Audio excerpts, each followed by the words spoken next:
Mid-call, a cold voice snaps at Rio to stay calm and listen, then shatters him with the devastating news that his parents are dead. Sprawled in front of a roaring truck, his consciousness slipping away, he hears a distant whisper. Maybe it was all meant to be. At first, he feels no fear of death and no relief, just a tiny, stubborn regret clawing at him. Doubt claws at him, and a sharp bolt of self-pity sears through his chest. The next day would have been his 20th birthday. In an instant, he's hurled into a strange new world, where magic crackles and pulse-bounding adventures explode all around him. He locks blades with a woman, sparks flying, then barrels into wave after wave of foes, fighting battle after battle. His full story, it'll unravel later. Readers scoff, branding Reincarnation as pure fantasy. To Rio, this is bone-deep truth. It rips his world apart and flips his life on its head. Confusion spikes through him as a voice slices the air and asks, "Is your name real Amenhara?" He confirms it. A voice hisses that they haven't had visitors in ages, then drops the bomb. He died in an accident. A man reveals that, in rare cases, people from Earth are reincarnated and hurled into another world after death, a process Earth calls samsara, and Rio is this time's chosen one, still utterly bewildered. The man slams down a brutal choice. Rio can reincarnate into another world and keep every single memory. Startled, Rio blurts, "It's like an ice kiss story." The man nods, fitting, and Rio, thoughtful now, says, "I have questions for you." He fires the first question, "Are you God?" And the man snaps no, saying that through Rio's eyes he only ever looked like an angel. Rio brands the man, false Michael, in his head and freezes, wondering if someone is reading his thoughts. He hurls his second question like a grenade, "Why am I being reincarnated?" And the angel shrugs, cool as ice, "We don't make those decisions." The entity Rio calls God pronounced a decision and swallowed its reasons, leaving the angel in the dark. Rio's third question claws at him. What should he do in this new world when he still feels lost? The angel, unnervingly calm, tells him bluntly, "Do as you please, I'm giving no instructions." Rio realizes he can carve out any life he wants. He chooses peace and lunges for the offer. The angel, elated by Rio's acceptance, bursts into a vivid description of the new world. The false Michael says it mirrors Earth but bristles with raw magic, and gunpowder and firearms are painfully scarce. Rio asks if this new world really has magic, and finds out Earth had it once too, but those old arts have died out and aren't practiced anymore. Rio reels as he realizes Earth pulses with magic. The angel pulls back the sky, ready to reveal the new world. A globe blazes into view as a booming voice declares this world is called fire. Grinning, the angel proclaims that 1 in 5 people has a magical aptitude, and Rio will have one for water magic. Reeling with disappointment, Rio pleads to swap his water magic for blazing fire or unyielding earth. A false Michael booms that the gods stamp your magical fate at birth, sealed and unchangeable, and Rio snaps, "So I'm stuck with water magic forever." The angel smiles softly and proclaims water mastery indispensable. Humans live and die by it.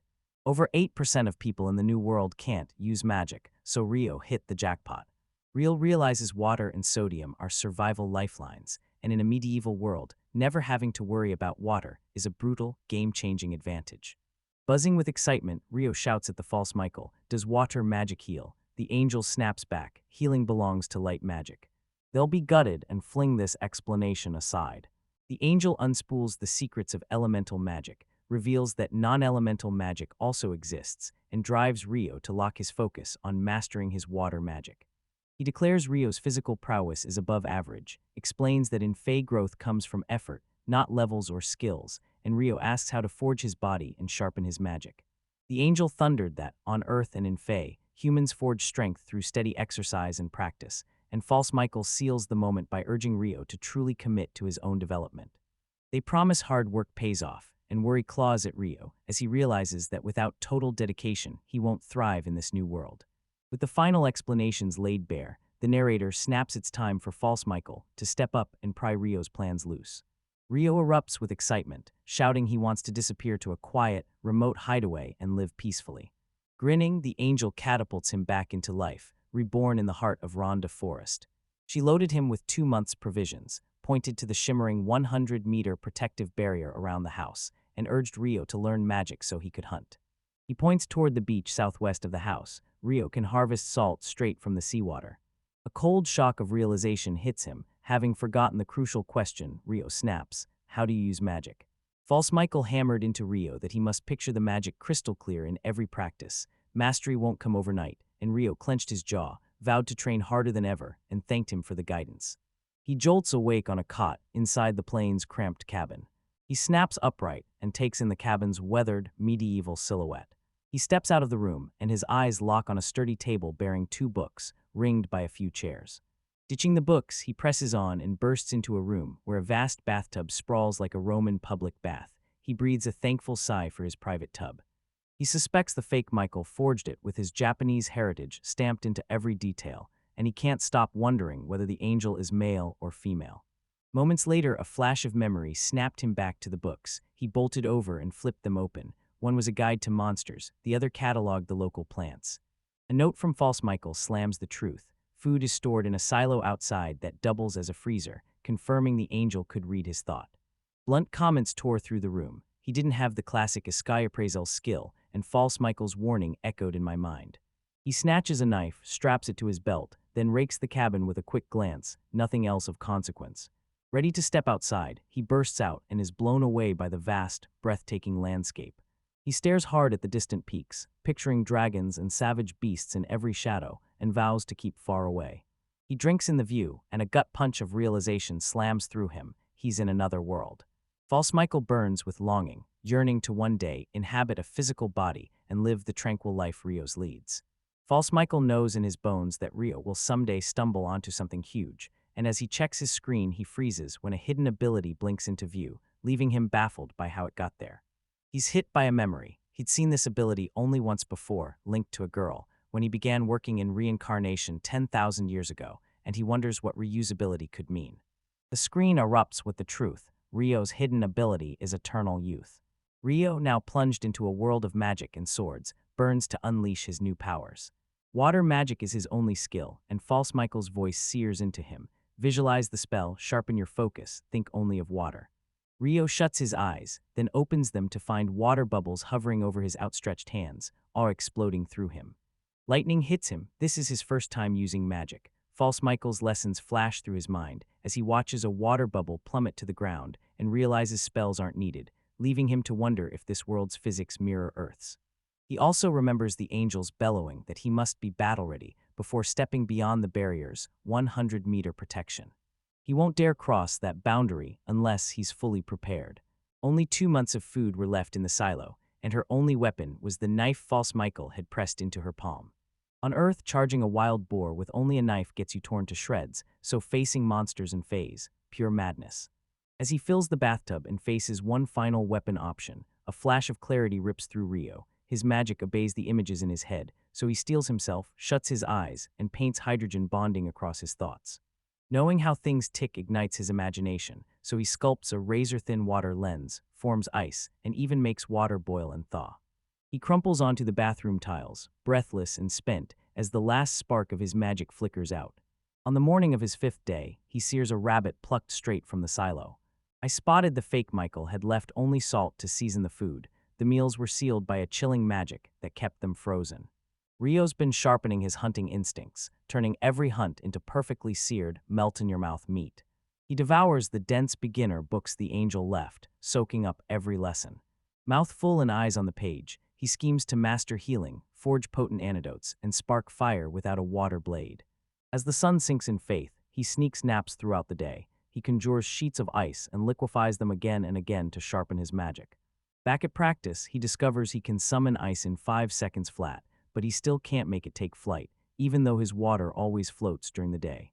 Rio gathers ingredients within the barrier and sprints for miles, forging his strength and igniting his magic. He sharpens his skills for the hunt, and when night falls, he conjures ice and turns water to steam. He repeats this every day. By the 13th day in Fae, with a knife fused to a stick by ice, he cradles shimmering water spheres in one hand and brandishes an ice knife spear in the other. A rush of confidence surges through him, and he slaps the name Ice Spear on his new technique, even though he still can't make ice fly. He's on a one-man mission: hunt down detox fine herbs and snatch a stone to spark fires.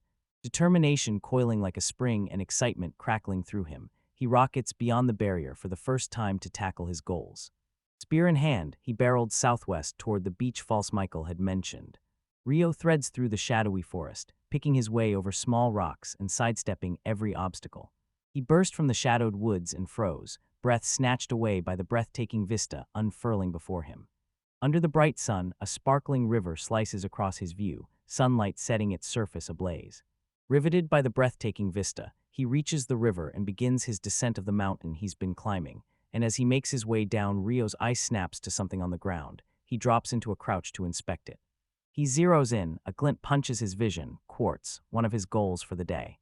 His jaw dropped, he'd found it in a flash, certain it would finally solve his problem of starting fires at home.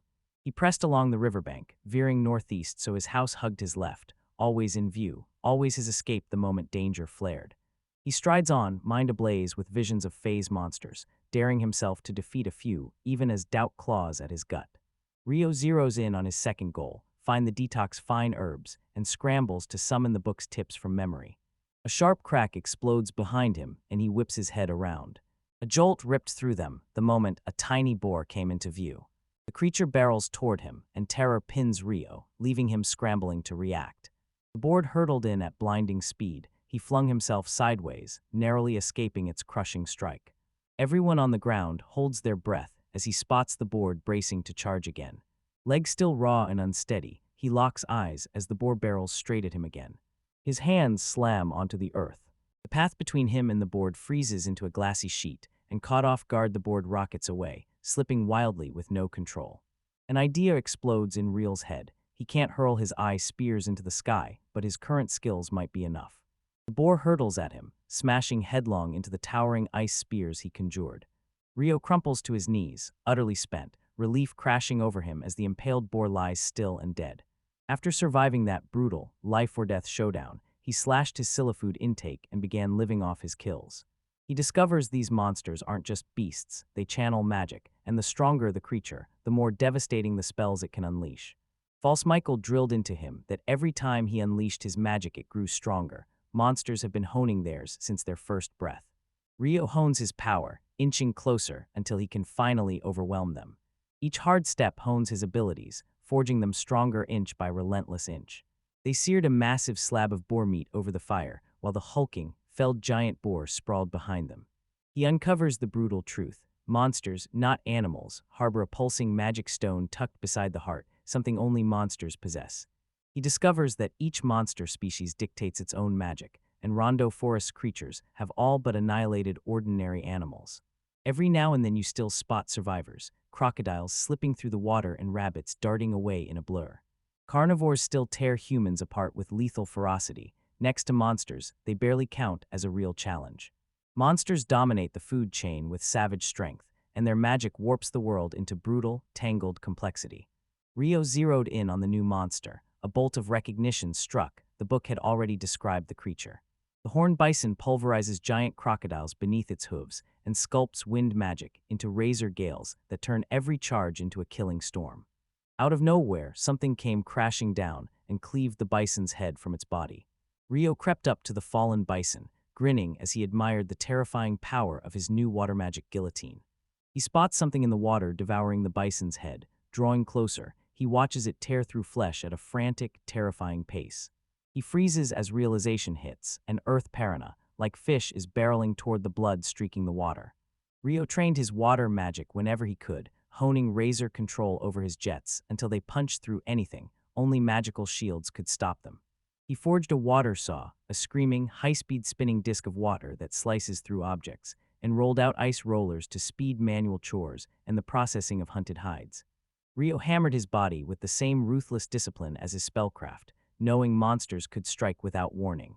The snake's tail lashes toward him at lightning speed. A giant kite snake explodes into view, and he recalls it uses wind magic to lash its tail like a sonic sword. Rio met the snake head-on, eyes blazing with fearless defiance. The snake lashes its sonic tail and cleaves the nearby rock like paper. Evading in a blink, Rio steadies himself and plots a savage counterattack as water bubbles whirl around him. He stared the snake down as thin rain began to spatter over them both. Rio snaps his hand up, eyes blazing as he locks onto every raindrop spiraling around the snake. A snake rockets at him, fangs bared and pure feral rage driving the strike. Focus locked, Rio snaps his hand. Colossal ice spears erupt and impale the snake, killing it instantly. Rain snuffed the snake's venom and would likely shrug off boiling water, while the assassin eagle tears through the sky with wind magic and supersonic speed. We're bulletproof against Rio's simple tricks. He tore off into blinding sprints as an assassin eagle hunted him down. The eagle slams into the earth like a meteor, the impact hurling Rio off his feet. Regaining his footing, Rio explodes forward and drives his spear into the evil at point-blank range. He's sure he landed the strike, but the eagle rockets back and slips clear of his blow. He lunged and his blade grazed the monster's eye, so close he knew a direct hit would have been felt. This was the toughest monster he'd encountered yet. He dug in on defense, convinced his counterstrike had saved him, but another monster could still crash into the fight. The monster book from False Michael slammed into view as an impressive compendium packed with vivid creature profiles. Rio pegged it as the beginner's guide, figured intermediate and advanced volumes must exist, and zeroed in on 2 special pages at the very end. One page blazed with a dragon illustration, the other unveiled an Akuma, a towering humanoid monster. Those pages were for would-be legends, but Rio turned his back. He craved only a peaceful life and poured every breath into living it. Rio hits his 1-year mark in the new world, and beneath a silver moon, he faces down a figure that could be human. A year after arriving in Fae, at a lake in the northernmost Rondo forest, silence hung heavy as the trees held their breath. As the moon climbed to its peak, the Dylan headless warrior loomed before him. Rio glares into the Rondo forest, pulse hammering, desperate to know why the headless knight prowls its depths and where it first crawled from. The knight's true power slices through foes with razor-sharp swordsmanship, and because it doesn't even show up in the beginner monster books, it's either not a monster or legs beyond novice class. When Dylan shuns magic, Rio swears he won't touch it either. The knight, a master swordsman brimming with arrogance, snarls it will train Rio whether he wants it or not, slashes him down wounded and hurls him to the dirt. Rio knows it after landing 3 strikes that would have killed anyone else. The knight turns its back on him, swings into the saddle and rides off as if expecting Rio to be sharper next time.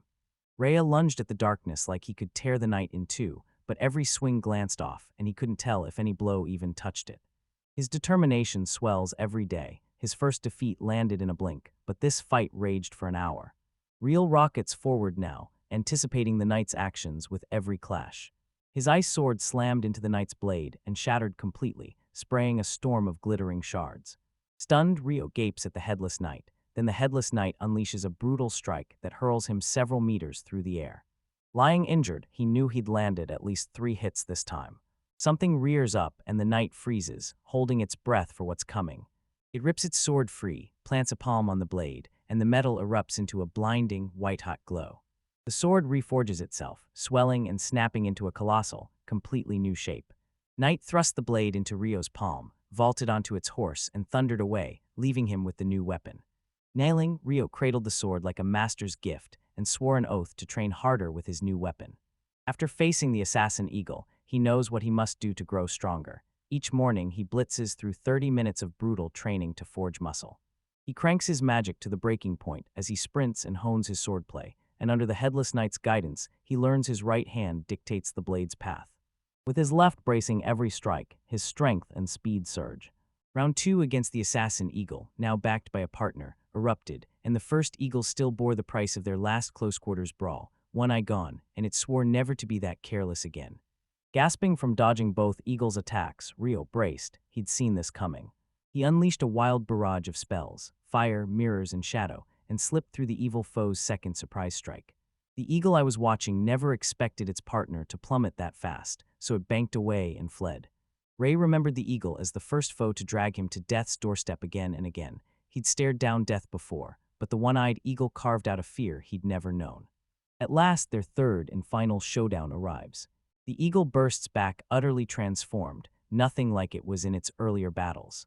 Rio's eyes snap to it. It's darker, bigger, and wrapped in a suffocating black aura. The eagle rockets in, dive-bombing him. Rio barely snaps aside and slams into the dirt, remembering it used this exact move in their first fight. Reeling from the blow, he knows with brutal certainty it's the same creature, only evolved. The battle rages as Rio fights to hold his ground, staring in shock as the eagle balloons into monstrous size and power. It smashes his ice armor to shards, and he frantically scrambles to patch it back together. His magic cuts out. He can't cast a thing as the eagle lunges again, and Rio barely evades each strike while exhaustion claws through him. Rio's starting to suspect egos, siphoning away his magic. The eagle screams, hurling a lightning spell that rips across the wide area in front of them. Dodging crackling lightning, Real's spear is wrenched free from his grip. The eagle spots an opening and lunges for another strike. Rio snaps his new sword free. He pictured siphoning raw magic through it. In their final, brutal clash, their eyes lock, and they unleash a lightning-fast strike on the eagle's weak point, forcing it to buckle. Gazing into its good eye, Rio snarls that he knows its struggle. It lost its partner and an eye but kept fighting with savage fury until the end. He admits the battles forged him into something stronger and turns to the eagle to offer a fierce, grateful thanks. He roars praise for its bravery and evolution, declares he's honored to deliver the final blow, then rips his sword free from its throat and seals its fate. The next day, Rio stalked back to the scarred battlefield where he'd clashed with the one-eyed assassin eagle. The fight's scars proved the victory real, yet pride refused to touch him. Rio freezes as something swoops down in front of him, yanking every ounce of his attention. A colossal dragon slams down in front of him, frozen in place as it speaks straight into his mind. I couldn't shake the thought, was this really how it latched onto humans? It bellows that it hasn't spoken to a human in ages and snaps. Can you hear me? Still shaken, Rio feels the dragon's voice explode inside his skull. He hears the dragon whisper, please, and the beast confirms it's the very one before him. Rio wonders if this is telepathy and fires off an apology for how shaken he is. He leans in, voice clear, and tells the dragon he can hear it now. The dragon rumbles, asking if he's seen a bird evolved from an assassin eagle nearby, and Ria's eyes fly open as she realizes he knows that bird well. He fired off a frantic apology, terrified the bird might be the dragon's ally. The druid snapped, not an acolyte. It was only curious because the birds had vanished from the area. Convinced another dragon had devoured the bird, it hurtled down the mountain to investigate. Fear flared in Rio Adonet's eyes as he slew the one-eyed assassin eagle, and the dragon, stunned for a heartbeat, gave a satisfied rumble, pleased that the bird's disappearance was explained. A shocking reveal, the bird was the first in centuries to evolve in the forest. Did it stifle Rio's magic? Rio snapped, confirming it had worked, disbelief roaring in his voice. I can hardly believe I can't use my magic. He seethed, certain his mage rights had been trampled. As the dragon zeroed in on Rio and snarled, he carried something strange. It declared his blade the Fairy King's, and Rio snapped that he'd taken it from a headless knight at the northern lake. The dragon roars that knight is the Water Fairy King who dwells in the forest, and Rio snaps he's a water mage while reminding everyone about the sword they saved yesterday. The dragon boasts that's why the king favored him, hinting the monarch is secretly tutoring him in magic. Rio snaps back, fiercely denying he ever took a single magic lesson from the Water Fairy King. Rio brags he's been training in swordplay with the Water Fairy King, and shockingly, he's never once seen the king cast a spell. The dragon snorts that Rio learning bladework instead of water magic is odd, but shrugs, the king must see a reason. The dragon rumbled that the Water Fairy King is probably partial to Rio. Both have survived for millennia. Seizing the moment, Rio asks if he can pose some questions, and the dragon agrees. Rio presses to learn what the Ronda Forest is like and how vast it is, and the dragon reveals that the Ronda Forest, once called the Ronda of Subcontinent, sprawls as large as a small continent. Water claws at its shores from every side, only the north is sealed off by jagged mountains that ring it like a stone fortress. The dragon boomed that, as far as it knew, Rio was the only human on the Rondo subcontinent. Stunned, Rio realized he'd wanted a quiet, isolated life, just not this extreme. The dragon's eyes snap wide. That can't be right. It had known nothing but solitude its whole life, so it roars. Where does Rio come from? Rio wastes no time. He blasts out that he was reincarnated from another world, and that others arrived the same way. A thunderous roar rips the air apart, jolting Rio and the dragon. The Dryad squeezes its eyes shut and listens, every muscle taut. Rio stands statue, still as the dragon pulls away. It's being summoned, but swears they'll meet again. So desperate, Rio yells for its name and flings his own into the air. Luan the dragon roars at Rio, stay far from the eastern mountains, dragons attack at will. Then rockets off at blistering speed, tearing through the sky and shattering the sound barrier. Rio's jaw drops as Luan rockets off at supersonic speed, and breathless, he blurts that dragons are truly powerful.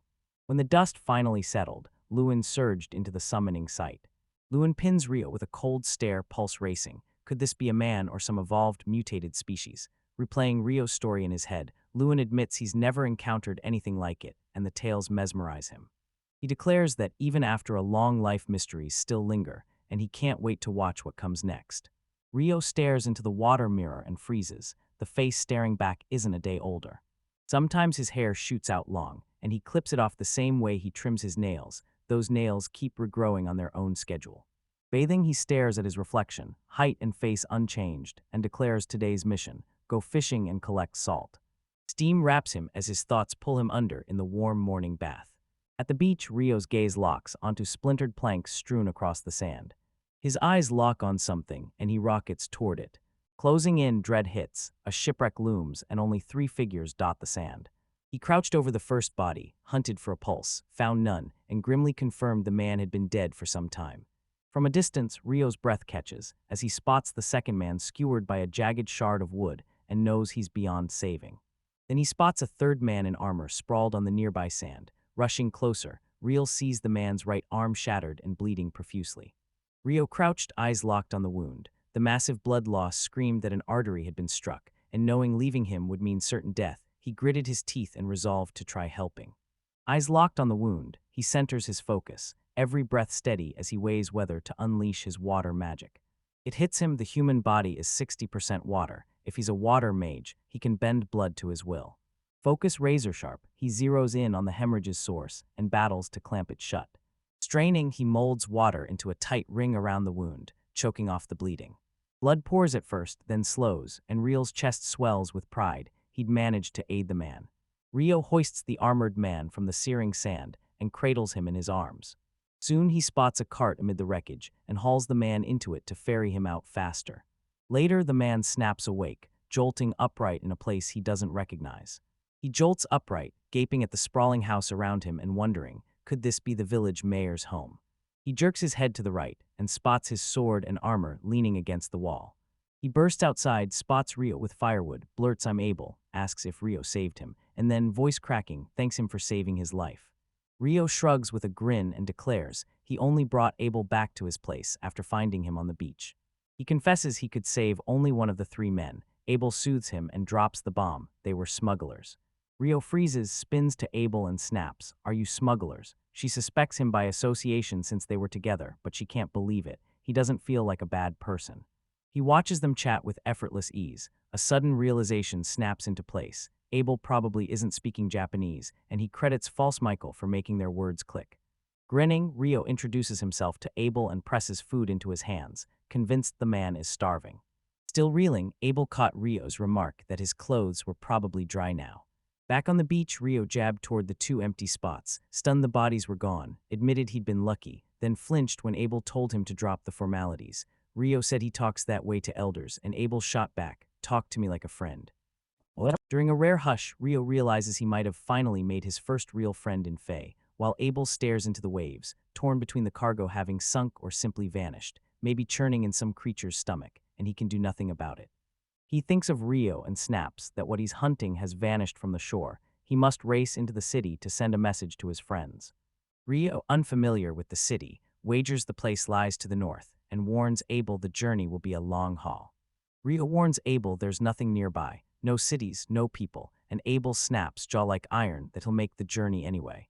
Abel pivots to Rio, eyes locked, and tosses out the challenge, you coming with me? Silence stretched, Rio didn't respond, so Abel waved his hand in front of Rio's eyes to snap him to attention. Later, the story hurls us straight into Rio's cabin. Abel snapped an apology, then revealed the job. He'd be reenacting scenes as their guide. He swears he'll bankroll Rio and steer him into city life, sweat beading on his brow. Abel demands to know what Rio thinks. Rewa nods, warning he can only leave at dawn because tasks keep him tied up until morning. Abel erupts with delight and rushes to thank Rio for agreeing to come along. Dishes done, Rio slams the sink shut, locks eyes with April, and declares he's stepping out for a moment. He'll be back soon. Abel snaps, where are you going so late? As Rio barrels out of the cabin, saying he has to tell someone he'll be away and begging Abel to wait because it could take a while. Abel fires back, and the scene rips to the headless night where his horse waits for Rio. Rio drops the bomb. He's leaving the forest tomorrow, and this will be their last training until he returns. Night holds its breath as Rio hoists the wound he took. Rio leveled his weapon at the warrior, steeled himself, and spat to the night that this session would be different, daring the warrior to strike with full force. By candlelight, Abel stares into the shadows, desperate to know who Rio slipped away to inform. No one else slides near. He assumes Rio is alone now, maybe kneeling at a grave, and swallows the urge to pry Rio, who can't even find the Sea of Luna, blurted far north, and now can't stop wondering why those words slipped out. He realized going solo would be brutal. He had no clue how vast the forest stretched. Abel's eyes sharpen. Rio's a mage with no staff, dangerously weak in battle, so Abel vows to clothe and equip him with everything he needs once they reach the city. Sweat slick and spent, Rios drives his sword into the earth and pants through another brutal retraining session with the headless knight. He misses the knight's sudden reach, the gift it offers slipping past his grasp. Rio's curiosity flares, but the proud knight stands mute like iron. Later, Abel softens his tone and says he doesn't want to seem rude, insisting Rio doesn't have to answer if he'd rather not. Abel presses Rio about where he disappeared last night. Rio reveals he told his master about the adventure ahead, sharing the news with Abel as he slips into a new hooded cloak, a farewell gift. Abel leans in, demanding whether the cloak hides any secret powers, and Rio admits bluntly that he doesn't know. The two sprinted toward the forest, kicking off their journey. Back at his cabin, Lansing watches Rio mouth a quiet goodbye, his face a mask of steel. They barreled north all morning, the road empty of monsters. By mid-afternoon, a pint-sized boar cuts right across their path. Abel ripped his sword free and charged, driving a pinpoint strike into the creature. Then the warrior lunged at the small boar and felled it, ending the fight in seconds. Astonished, our hero gaped at the warrior with wide eyes, spotting his hesitation. Reel revealed which parts of Abel's body flared when he activated combat skills, and how his movements snapped into a different rhythm during them. The warrior scoffed, those moves were textbook for weapon wielders, and urged them to secure a suitable campsite before dusk swallowed the light. He jabbed toward the massive hollow tree they'd passed, a perfect shelter, and vowed they'd feast on the boar once they'd set camp inside its cavernous trunk. Abel slumped down and pressed our hero to wait. He'd rest first, so hang on if needed. Seizing the rare comet camp, Rios planted himself and tore into practicing his magic control while time was on his side. As our night slipped away, silence tightened around us and the darkness sank deeper. Later, Abel snapped awake and ordered her hero to rest while he stood guard. Gargling, our hero crouched over the rabbit he'd just caught and inspected it with fierce, triumphant focus. They scoffed at Rio's hunting methods until the hunts proved his tactics devastatingly effective. Watching the boy finally at real rest, Abel knew the cloak wasn't forged by human hands, and his thoughts snapped to the mentor. What was he hiding? His mind snapped to the idea that Rio's master might be a spirit, but spirits don't hand out cloaks. This had to be the work of a legendary beast, likely a dragon. The cloak's origin screamed non-human. Shivering in the biting cold, he clenched his jaw, snapped his focus shut, and flung the fleeting thought aside. Moments later, our hero shot upright, flashed Abel a warm grin, and they were off again. Abel strode ahead, sword poised for the first clash, while Rio hung back, eyes flicking over every leaf and root. Something hurtled from the sky and crashed down to Abel's right, yanking both of them into a stunned, heart-and-throat jump. Abel brandished his sword, muscles coiled. He suspected an invisible foe slipping through the shadows. They looked up and saw a killer eagle looming overhead. Our hero barked to Abel that the beast used air magic to strike from afar. The warrior shouted for retreat, but Rio cut him off. A boar thundered at their heels, and a strange beast loomed ahead, sealing off any escape. They froze, wondering if they'd walked straight into a trap. He swore it was pure luck, firing back that the open field was the eagle's hunting ground. Rio jabbed toward the clearing and suggested they fight there, volunteering to take down the killer eagle while Abel charged at the boar. Concern carved into his voice as he warned, the eagle's swooping strikes could kill even a seasoned warrior if he wasn't careful. The hero and the ice mage roared that his true power was defense, and that warriors crumble before airborne foes. Abel nodded, stepped into the fight, and as he charged he bellowed to Rio he'd return after he vanquished the boar, stay alive. He forces himself to stay calm to avoid getting hurt, then charges at the boar, dumbfounded that Rio can hurl the creature from so far away. The boar tears rocks from the earth, unleashing a magical hail of stones on Abel, and Abel fires up a combat skill and dodges every attack without fail. He closed the gap and drove his sword into the boar. He ripped the blade free from the fallen creature. Exhausted, he collapsed to his knees, slammed his sword into the earth and panted, chest heaving. Cold dread slammed him. He'd blasted through his skills in a reckless rush, and Fatty was crushing him. He knew he had to recover fast to aid Rio, hoisted the boar's body, and sprinted back to where Rio had faced the killer eagle, finding the beast crumpled on the ground and Rio grinning triumphantly beside the defeated creature. The warrior gaped at Rio, voice cracking as he demanded if he'd really slain the beast. Rio beamed, confirmed the kill, and added that the other monsters up ahead had fled. Abel crumpled to his knees, stunned, as Rio's voice cut through the haze. "Are you injured?" Abel swept his gaze over Rio's battle scene, checked himself, and exhaled unscathed, only bone-deep weary. He barked, voice raw, demanding to know how Rio had slipped past those killer eagle strikes. He warned that dodging invisible air magic attacks by sight alone was nearly impossible, and Rio, curious, requested to turn and face him. Abel whirled toward Rio, his fingers colliding with a whisper-thin wall of ice. Rio warned the barrier was nearly imperceptible, and with a sharp nod, agreed it was practically invisible. Abel's jaw dropped as he realized the killer eagle had slammed headfirst into the almost invisible ice wall, defeating itself in a single brutal strike. Abel rattled off air, fire and earth mages he'd known, then an old man's whisper, "Water mages don't fight," flashed back as a lie he now saw through. Rio grinned and prodded, and Abel hurriedly muttered it was nothing to himself. They both whipped their heads toward the mountain as eerie noises crawled down its slopes. They settled on picking either the left or right trail to exit the mountain range, and Abel confessed a cold dread clung to both paths. He flicked a coin from his fingers and dared them to leave the outcome to fate. Heads meant left, tails meant right. Before Rio could even speak, Abel snapped the coin into the air. It thudded into his palm with heads staring up, so they charged down the left path. Abel caught Rio acting odd and demanded, "Is something wrong with the coin?" Rio confessed he'd never seen money before, then asked to inspect it up close, and Abel let him. Abel ripped open their world's coin-based economy. Rio compared it to 19th century Earth and demanded how many nations existed, and Abel rattled off 3 major realms from memory: the Kingdom of Nightly, the Empire of We, and the Federation of Handel. As he spoke, Abel's skin prickled at a strange presence nearby, and he mourned the truth. They sat in a nest wrought of stone and gold. Rio blurted he didn't even know goblins had nests. Abel snapped that nest just means a spot crawling with them. Rio asked why they didn't have human-like limbs, and after counting, Abel announced there were 12 and fleeing would be madness. Rio asked Abel to let him try a new magic attack. Abel gave the nod, and Rio thrust his hand out, focus blazing as the spell began to form. 10 colossal ice walls slammed down onto every golem, their thunderous impact roaring like an earthquake. With a playful smirk, he snapped, "This is a weapon of mass destruction." They cleared the area, and their eyes locked on a massive, dark yellow magic stone. These stones grow more valuable the larger they are, and the deeper their color. Rio snatched up the stone, grinned, declared it nice battle loot, and told Abel he could keep it. Abel, suspicion burning behind his smile, agreed to keep the magic stone prize. Across the field, Rio watched his plan to crush the goblins unravel and realized it had failed. Abel swallowed his pride and confessed they'd have perished without Rio. He'd had no idea about collecting magic stones, and Rio nodded. A few moments later, Rio's eyes snapped to his right, and he shot Abel a sharp question. "What is that?"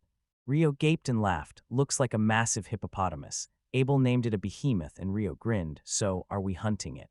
Rio realized the behemoth was far too large for even his 10 ice walls. Abel nodded and warned him not to try anything. Rio went deadly serious and spat, "Do you think I'm crazy?" Abel didn't flinch. He answered, "Yes." Rio's eyes locked on a distant blur as shapes streaked toward them, and his mind leapt to one terrifying possibility: dragons. As they closed in, the truth hit them. These weren't dragons at all, they were weapons. They realized the wyverns weren't aiming for them. They were fixated on the behemoth, and Rio whooped, thrilled he'd finally get to see a beast fight. He watched the behemoth outnumbered by 6 wyverns. One shrieked and ripped a razor wind at it, leaving the 2 heroes stunned and holding their breath, desperate to see how the giant would answer. Rooted like a mountain, the behemoth unleashed stone magic, flinging colossal boulders into a protective ring. One wyvern's wind attack crashed into a summoned rock and stopped dead. The winged creatures lashed out with another savage windstorm, but the behemoth loomed unscathed behind its impenetrable stone barrier. The behemoth roared, summoning towering stone walls that slammed up around it like a fortress to shield its massive bulk.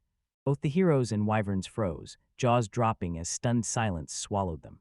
They gaped at the towering barriers strangling the giant beast. Abel admitted he knew of behemoths, but never that they used magic, and Rio braced. He'd expected a bone-crunching fight, not sorcery.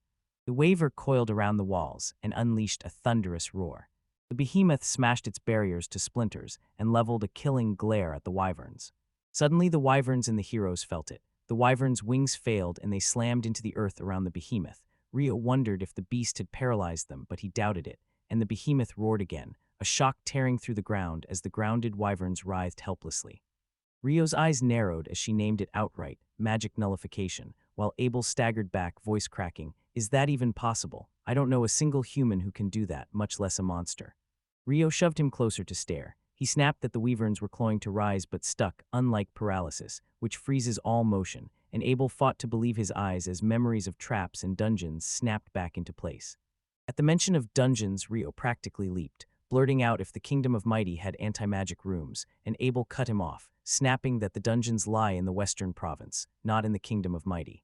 The behemoth thundered across the grounded wyverns, each monstrous stomp rattling the earth. Abel turned to Rio and asked if he was interested in dungeons, and Rio shot back an eager yes. As the behemoth tore through the wyverns, Abel declared Rio was lucky. Luan had the only dungeon in the central provinces, and Rhea snapped that Abel should have mentioned it sooner. Abel shot back that he'd never guessed Rio was this obsessed with dungeons. They strode away, voices crackling as they replayed the terrifying beast battle and pictured a merciless showdown between Abel and the behemoth. They watched a wyvern tear into a boar, ignoring the trap. He snapped his arms into new positions. He focused his magic and sent colossal ice spears tearing from the sky, slamming into the wyvern and pinning it down as Abel hurtled in for its head. Rio snapped, "Hunt now, our food's almost gone," and a small ice arrow screamed from the slope, striking a rabbit and pinning it to the mountain. They ambushed scattered wyverns, striking fast. After felling another, Rio felt the hunt getting easier, and Abel admitted he was still stunned by how simple it seemed.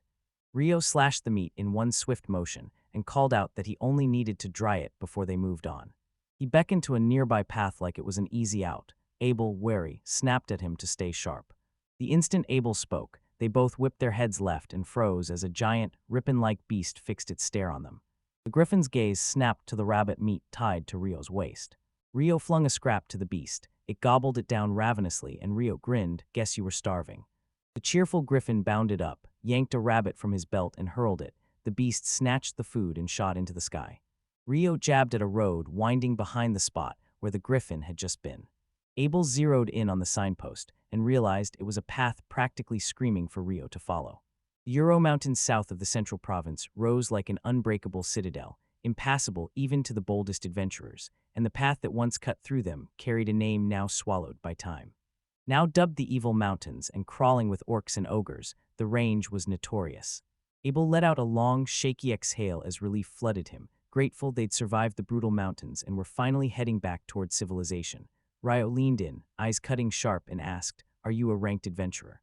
Abel confirmed, curiosity flickering in his eyes at Rio's question. Rio admitted she wasn't sure about joining an adventurer's guild. Abel explained it would exempt him from city tolls and taxes, then added a guild card doubled as ID, letting him slip into cities for free and snag better prices at the market. Rio's grin burst, "That's exactly what I wanted to hear," and Abel warned the guild kept adventurers, belongings, and earnings, explaining it was far too risky to haul all their wealth. Stunned, the moment hit with brutal clarity, shockingly real, as gilded coins poured into the banks. Beneath towering skyscrapers, he clenched a pamphlet and a pouch as his mind replayed every question he'd asked. Could he even tap the guild's other branches for cash? Abel's knowledge only stretched across the central provinces, but he declared the guild stood independent in every nation. Abel explained that in wartime, nations could hire the guild and its adventurers as mercenaries. Rio grinned, this cost miles less than raising an army. Abel warned adventurers could take or pass on the job, and he admitted he'd fear an enemy stripping him of everything and forcing him to fight. Rage snapped in Rio's voice as he demanded, "How can governments let the guild hold their money hostage?" He jabbed a finger ahead and locked onto a city looming on the distant horizon. Abel's eyes snapped to the skyline. This had to be the City of Calamity, proof they'd crossed into the Kingdom of Nightly, and he explained that Kalidi sat on the kingdom's southeasternmost tip. A day's march through Wrath East would spit them out in Luan's, Abel's final stop. Abel urged Rio to register as an adventurer in Luan, not Calamity, and Rio demanded to know why. Abel announced that Luan, the kingdom's largest border city, pulsed with a wild mix of people, adventurers, traders, outcasts, all drawn like moths to its one-of-a-kind dungeon. He urged Rio to make Luan his base, putting down roots that would steady him, and cities grant local adventurers better perks. Rio agreed it made sense, but admitted he didn't even have a card to get in. Abel shrugged, no issue. As a B-rank adventurer, he could sponsor Rio with a single silver coin, and Rio bowed low, folding his hands in deep respect. Abel flashed a grin and gave the green light, spend the night in Kalidi so Rio could gorge on the local food. At a restaurant, Rio tasted what looked like curry and rice and savored it, his eyes widening as the flavor blew him away. He slammed order after order of curry and dishes, devouring his way through the night as he raced to explore the city. Rio jabbed Abel, asking if Lun had curry too, and Abel nodded. Curry was common in the kingdom's southern region. Fire burning in his eyes, Rio swore he'd recreate the curry the moment he stormed back into Rondo's forest. Next day, strolling through the city, Rio shot a sharp question at Abel. Did people live outside it? Abel shot back, farmers do that all the time, even though they used to live inside. He clocked Loon's gates yawning open at night, while Khalidi skimped on patrols, and Rio's gut screamed that Loon wasn't safe. Abel swore the Loon's massive, long-standing size guaranteed its safety. At Loon's gates, a guard called Abel by name and demanded his companion pay a fee. Abel offered to cover it, rifled through his pouch until he found the exact coins to hand over, then suggested they head straight to the guild. Officials grilled Rio about signing up. Rio declared he wanted the adventurer's life, and Abel grinned, saying that with him at Rio's side, Rio could apply for a rank up. Most adventurers get shoved into F rank, but snag a B rank or higher sponsor, and you rocket straight into E or D. Rio leaned in and asked what D rank got him. Abel smirked, saying it unlocked tougher missions and much bigger rewards. Rio then asked if wyvern magic stones were valuable, and Abel said they were extremely so. Wyverns are brutal to take down. He declared the items so rare they were nearly priceless, and selling Rio's stash could shatter the market. At the Adventurers Guild, Abel promised Rio the guild could handle it, so he didn't need to worry. She slammed through the door and demanded, "Is Abel really here?" The man beside her staggered back in shock, and the hulking warrior behind them froze, stunned that Abel was alive. The narrator dropped the bomb. B-ranked adventurers were rare, and Abel commanded the Crimson Sword, Rhea the Priestess, Warren the Shield-Bearer, and Lind the Mage, and Riapaz realized befriending Abel would be a power move, given how much everyone admired him. Abel planted his hands on Rio's shoulders and announced to the group that this was the man who'd saved his life and brought him back safely, declared Rio would register as an adventurer and join their ranks, urged everyone to treat the new member kindly, and the group met him with warm smiles. Rio burst into a grin and introduced himself, thrilled to meet them all. One man clasped his hand and thanked him for saving Abel, and another leaned in with a curious smile, saying he wanted to get to know him better. Abel leaned in and urged Nine to process Rio's registration. He wanted to recommend him for D rank. Nine vowed she'd handle it, but demanded proof Rio actually deserved a D rank. Abel, seeing it coming, had to concede they could meet the guild master now, and Nine believed it was possible. As they walked, Nine warned the guild master had been buried under a mountain of paperwork in his office all day and was downright grumpy. She promised to let him know they'd arrived and asked them to wait in the lounge. It will sprawl across the sofa while Rio stood, every muscle coiled, awaiting their summons. Silence shattered as a booming voice bellowed, demanding to know what had been said. Heavy footsteps thundered as a man burst into the lounge and dropped to his knees, relief washing over him when he saw Abel, who quickly apologized for the worry and insisted he was alive, and the guild master admitted he'd lost hope when Abel went missing. He steadied himself, asked where the mage was, and Abel jabbed a finger at Rio, declaring Rio had kept him alive. The man announced himself as Human Glass, guildmaster of the Loons, and thanked Rio for saving Abel. Rio shrugged it off, insisting he'd only stumbled into the warrior by chance. Abel stepped forward and declared Rio wanted to join the guild and pledged to recommend him for a rank increase. The guild master insisted the recommendation would have to be verified. Nine snapped this was precisely why Abel wanted to meet the guild master, excused herself, and slid over to the front desk, saying she'd be there if anyone needed her. As she slipped away, the guildmaster crashed into the armchair and snapped, "I've got a few questions first." Abel stepped forward and declared, "Rio's stronger than me," and Rio bristled, shooting back, "Did you have to say it like that?" The guildmaster leaned in, visibly impressed by Abel's words, as Abel kept calling Rio a clown but deadly serious about his work, then shoved the glittering magic stones they'd taken from defeated monsters onto the table. Abel thrust the stone into the light, flaunting its heft and vivid green sheen for everyone to see, and the guild master, eyes widening, blurted that they were a tribute magic stones before swallowing any further comment.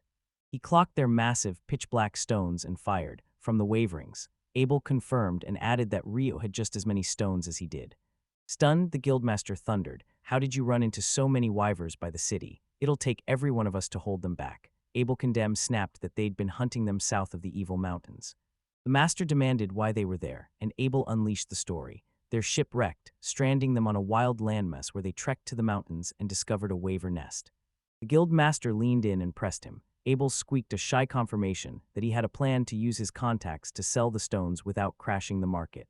He said he could hawk the goods to any buyer, merchants, nobles, even royals, and lock down the cash within 2 or 3 days. He pushed for an even split, but Abel stood his ground and carved the profits 40-60, Abel taking 40% and Rio getting 60%. Rio argued for a true 50-50, and Abel shot back that he owed Rio for saving his life and ensuring his safe return. Rio surged to protest, but the guildmaster silenced him with a cutting warning: don't dishonor Abel by refusing the split. Rio clenched his jaw, signed, and seized 60%, leaving Abel with the remaining 40%. At the reception desk, Nine snapped the distracted attendant back to attention and ordered them to wait. In the hallway, the receptionist barked for someone to stop. The whole situation was far from settled. Rio's eyes snapped to something outside the hall's door. A stunned girl stumbled in, her knees folding and tears pouring when she saw Abel alive, and Abel smiled as he told Lynn he was sorry for making her worry. A priestess and a towering warrior burst in, and Abel's greeting blasted across the room as he proclaimed his return. The priest's voice cracked as he pulled him into a fierce hug and welcomed him back. The guild master snapped to his feet, declaring they had much to discuss, and told Nine and Rio the paperwork waited in his office. In the office, the guild master snapped for Rio to sit and barked at Nine to fetch the papers to register Rio as an adventurer. Rio hesitating asked, disbelief clawing at his throat, could he really be D-rank? The master brushed it off. It's fine, he said, then smirked. Who wouldn't be convinced by the magic stones we brought? Rio flushed with embarrassment and mumbled that Abel had landed the final blows, not him. The guildmaster praised Abel's skill, but snarled that no warrior, no matter how gifted, could defeat a wyvern alone. Rio's raw strength carved the openings Abel stormed through. Every sign screamed it. Rio deserved a D-rank. The guildmaster landed a playful punch, stunned at how ripped Rio was for a mage, and Rio just grinned, saying he trained his body for solo hunts in case his magic ran dry or he had to make a quick escape. Understanding flared in the guild master's eyes. He yearned for more young people to think like that. A sharp knock split the quiet. The guildmaster waved the visitor inside, and Nine strode in clutching a crystal ball gadget, declaring it was for registration. The guildmaster thanked her, handed her the paperwork, and told Rio to follow Nine's instructions to keep the process smooth. Nine straightened, bowed crisply to Rio, and declared she worked for the Loon's Adventures Guild. Rio beamed, a pleasure to meet you, thank you for your kindness, and across from him Nine leaned in, said she needed the basic details, then pressed him to answer her questions. She fired off his name, his occupation, and the occupation attribute. Rio nailed them, then froze when she asked where he lived. Shy and blinking, Rio admitted he had no residence yet. He'd just arrived in Loon. Nine grinned and said the guild dorm would house him for up to 300 days after he registered, buying him ample time to settle. She grinned. The dorms forged bonds between new adventurers, and Rio could seize the reins and lead at any moment during those 300 days if he chose. Rio Marvelet snatched the paper Nine handed him and dove into its mysteries, noting the odd absence of printers, yet the copy's pristine quality and staggering volume. Nine then pressed, have you ever explored a dungeon? He flat out refused, and she rattled off the guild's monthly dungeon seminar, plus every free course and seminar for novice adventurers. Nine tossed out the idea of a dungeon seminar, and Rio jumped at it, practically buzzing with excitement. Nine flashed a grin and announced it kicks off the day after tomorrow. She laid it out 5 straight days, each one dissecting a different topic, and she pressed him to attend every session. She snatched his form, declared she'd fill it out herself, then barked, be on the guild hall's 3rd floor at 9 in the morning. Ria's pulse spiked. Did these time measurements actually match Earth's? Nine barked at him to check the plaza's tower. A bell boomed at set hours, 9 each morning included, proving the time here matched Earth's. She declared the interview over and said only registration remained. Rio snapped. What do you mean? Nine jabbed a finger at the crystal ball and snapped for Rio to press his palm to it. Rio obeyed, and a hollow voice thundered that his registration was confirmed. Nine flashed a smile, told him to pull his hand back, and thanked him. She thrust his guild ID into his hand, warning that replacing a damaged or lost card would cost 1 gold coin. Rio flashed a quick thanks, then stared at the card and wondered if it could earn points. Moments later, the adventuring party burst into the guild master's office, grins plastered on every face. Abel flashed the master a sharp, grateful grin for letting them use the lounge, then announced they were heading out. Lynn blasted out an invite, 6 p.m. at the Golden Wave, a party to celebrate Abel's return, and she pulled Nine and Rio onto the guest list. Abel threw the news at Rio. He'd have to attend as the guest of honor. Rio stared, bewildered at the group, as Abel shot back that the Golden Way was their usual inn, had already booked him a room so he could drink freely, and insisted he couldn't refuse the invitation. A voice boomed that Rio's registration was complete and asked if he had any questions. Abel, eager, sprang forward, vowed to answer anything, and urged Rio to head out. The priestess readied the inn, and Abel flashed a cocky grin as he teased the guildmaster that Rio was coming with him. Rio roared his thanks to Nine and the guild master for their help. Nine slapped the title official loon adventurer onto him and said she'd slipped back to the reception desk as he thanked her again. After everyone left, Guildmaster Nelt erupted, shouting he was so overjoyed he could cry as memories of the chaos when Abel vanished crashed over him, and he poured out thanks for Abel's safe return. The Guildmaster gaped, picturing Abel clawing his way through the evil mountains after the shipwreck, and reeling at how savage that ordeal must have been. He resolved Abel no longer had to infiltrate the smuggling ring and swore he'd never send him on another sea or water mission. Relief slammed into him as he silently thanked Rio for bringing Abel back alive, unable to picture what he'd have done otherwise. The guild master crept up to a cabinet crammed with books, resolved to tell someone it was safe, and snatched a telephone-like device from the shelf. Meanwhile, Rio and Abel stride through Loon streets as Abel grins and swears to repay Rio for saving him, fresh clothes and a sturdy staff promised. Abel smirked, guessing Rio would dig his leather outfit and sandals, but promising he'd pick something truer to his own style, and Rio shrugged, saying Abel needn't be cautious. He knew a leather-lined outfit wouldn't suit the city. He shrugged off his forest-scavenged rags and eagerly donned whatever Abel handed him. Abel threw Rio the choice, pick laid-back casuals or sleek, fancier outfits.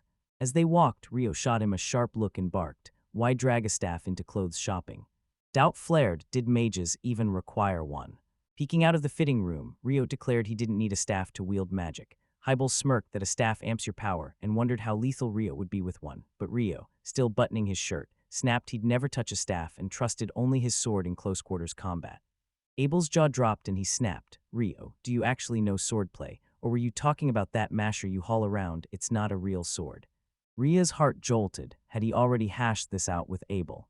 He remembered saying he was a wind mage who barreled into enemies with a sword flashing in the gale, then stormed out of the shop. Hybel pressed the question again about the staff. Rio shook his head, steady and certain he didn't need one. Rio scoffed that he wouldn't know how to wield a staff and already had his sword. Abel smirked and conceded Rio's weapon wasn't a proper sword. Rio brandished his blade and swore it was a sword. Abel scoffed. Did he really call that a sword when he'd always thought it was just a dagger? Rio blurted the real problem. He was clueless about the world. Abel shot back, "Why?" Rio fessed up he didn't even know basic measurements or how long a day lasts, and Abel laughed that he'd always found Rio odd but never guessed he lacked such everyday knowledge. He roared that admitting you know nothing is wisdom, and Abel stepped forward, slicing into a fierce breakdown of the world's basics. They warned Rio not to cram. He devoured every bit anyway, leaving everyone whispering that the boy might be a genius.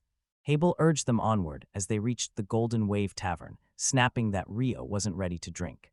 The next morning in Loon, dawn cracked open Rio and Waukungover. Pain hammered his skull as a memory snapped into focus. Someone had carried him to his room the previous night. Rio staggered, a savage hangover and hazing memories from the night before dragging him down, while the tavern erupted, mugs raised, and the crowd roaring in celebration of Abel's safe return. Rio flicked the drinks on, chuckled, and raved that the drinks were delicious and the food perfect. Climbing the stairs, Rio's thoughts exploded into an old poem, tall grass that outlasts the dreams of mighty warriors. Rio slumped in the tavern's common room, the hangover clawing at his skull as he bowed his head. Lenny swept past, calling good morning, and promising breakfast soon as she beckoned him to any seat. Rio thanked her and stepped forward to ask another question. He demanded to know about last night's bill and mentioned he'd moved into the guild's lodging, but Lenny cut him off with a grin. Abel had already covered everything. Surprise jolted Rio. When Abel paid the bill, a fierce conviction flared in him. Anyone who picked up others' tabs was exceptional. Rio strode into the Adventurers Guild headquarters, announced he was following up on the lodging offer, and Nine greeted him with a warm smile, asking how she could help as he pressed for details about the guild's dormitory. Nine smirked and announced 30 people were staying there now. Some were down in the dungeon, and not everyone came every day, yet the place still crackled with life. She swept her gaze across the place, 6 people to a room and one big common area everyone shared. No one else lingered, so she flashed a grin and volunteered to show him around. Walking away, she prayed he'd had a blast, watching everyone spill out grinning and electric with joy. Rio sheepishly admitted he'd drunk too much, and Nine smirked, producing a detox potion from the guild shop to cure the hangover. Rio's jaw dropped. He hadn't known potions could do that. He asked about the lodging rules, and Nine shot back that residents came and went at will, had access to rooms, the shared bathrooms, and the kitchen, no caretakers among them. Everyone ran their own lives. It blew the minds of the realest caretakers to ever exist, and 9 of them roared, yes, calling it a long story. Now only the cleaning was handed off. She said a former adventurer ran a cleaning business in Luan, and Rio scoffed that that's exactly what adventurers do after retiring, trade swords for mops. 9 smirked at Rio and declared he'd be sharing room 10 with Nils and Edo, who were down in the dungeon. At room 10, 9 jabbed at the door's nameplates and barked that his was ready and she'd hang it. Hesitant but nodding, Rio watched 9 slide his nameplate into place by the door. 3 nameplates already hung for the room's occupants, 2 empty slots yawning beside them. No footsteps came from downstairs. Someone burst in like thunder. 9 peered out and saw them both standing there. She swept out of the room with Rio at her side, grinning as she declared she was the guild's receptionist. A booming voice announced Nils and Edo were back, and a shirtless boy, cheeks burning, blurted a shaky hello at the 9 who'd returned. 9 crowed the timing was perfect and shoved Rio into the spotlight, telling everyone to watch over him as Rio introduced himself, while the girl shot a cold look, clearly not thrilled about a new roommate. The boy burst out his name, Nils, jabbed a thumb at the girl and announced Edo, both beaming as they greeted Rio, and 9 said she'd head back to the reception desk, reminding Rio not to be late for tomorrow's seminar and smirking that it would be easy since he'd be resting there. As 9 slipped out, Nils shoved on a shirt while Edo, still not dressed, fixed him with a stern glare. Nils blurted that Nis 9 was stunning, and Edo barked, "Relax, everyone adores the receptionists." He didn't stand a chance. Offended Nils snapped that after game fame every man dreams of marrying one. Edo fired back that those women belonged to nobles, not common adventurers, and meanwhile Edo told Rio they could room together, admitting she'd been anxious about who would end up sharing their room. A new roommate was inevitable. Relief slammed into them when it was Rio. Nils barked that he hated sharing with someone like Dan from room 1. Unease twisted in Rio, as he warned clashing personalities would spark serious trouble. Nils barked that he was a swordsman and that Edo was a priestess, then snapped to Rio and guessed he was a mage. Looking at Nels, realization hit. He was a mage. Nils said he'd overheard 9 talking about the seminar and asked Ria if he'd go. Ria shot back he'd be there all 5 days, and Nils swore the seminar had saved his life. Later, at room 10's door, 9 people stormed in, bringing a new registrant who'd be staying in the dorm. The boy straightened, locked eyes, and announced, "I'm a man."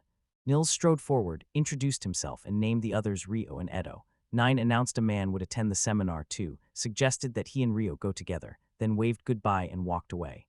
Nils, mesmerized, gushed that 9 was breathtaking. Edo barked, "I'm a man," squinted at 9's boyish face and demanded whether he was an adult. The man blurted he was only 16 and had become an adventurer to survive after his family died, and Neil said they were all in the same boat and was thrilled that the man and Rio ended up in the same seminar. Rio vowed to a man they'd learn a lot over the 5 days, while Nils and Edot marched back to the dungeon, calling out, "Good luck with the seminar." Elsewhere, Lynn screamed at Abel, insisting it was impossible, and Abel winced. He hated delivering bad news, but forced out that it was possible. Lynn insisted she knew the ice wall spell, but forcefully shot down the idea of conjuring it midair to drop on enemies. No element, she argued, can weave magic at a distance, only around its caster. Len's Ai's companion scoffed that she was overreacting and threw her full trust behind Abel's account. Lynn spun to 1, declaring her logic ironclad and accusing her of siding with Abel out of affection. Rhea agreed, light mages only heal allies nearby, and distant healing would be a game changer.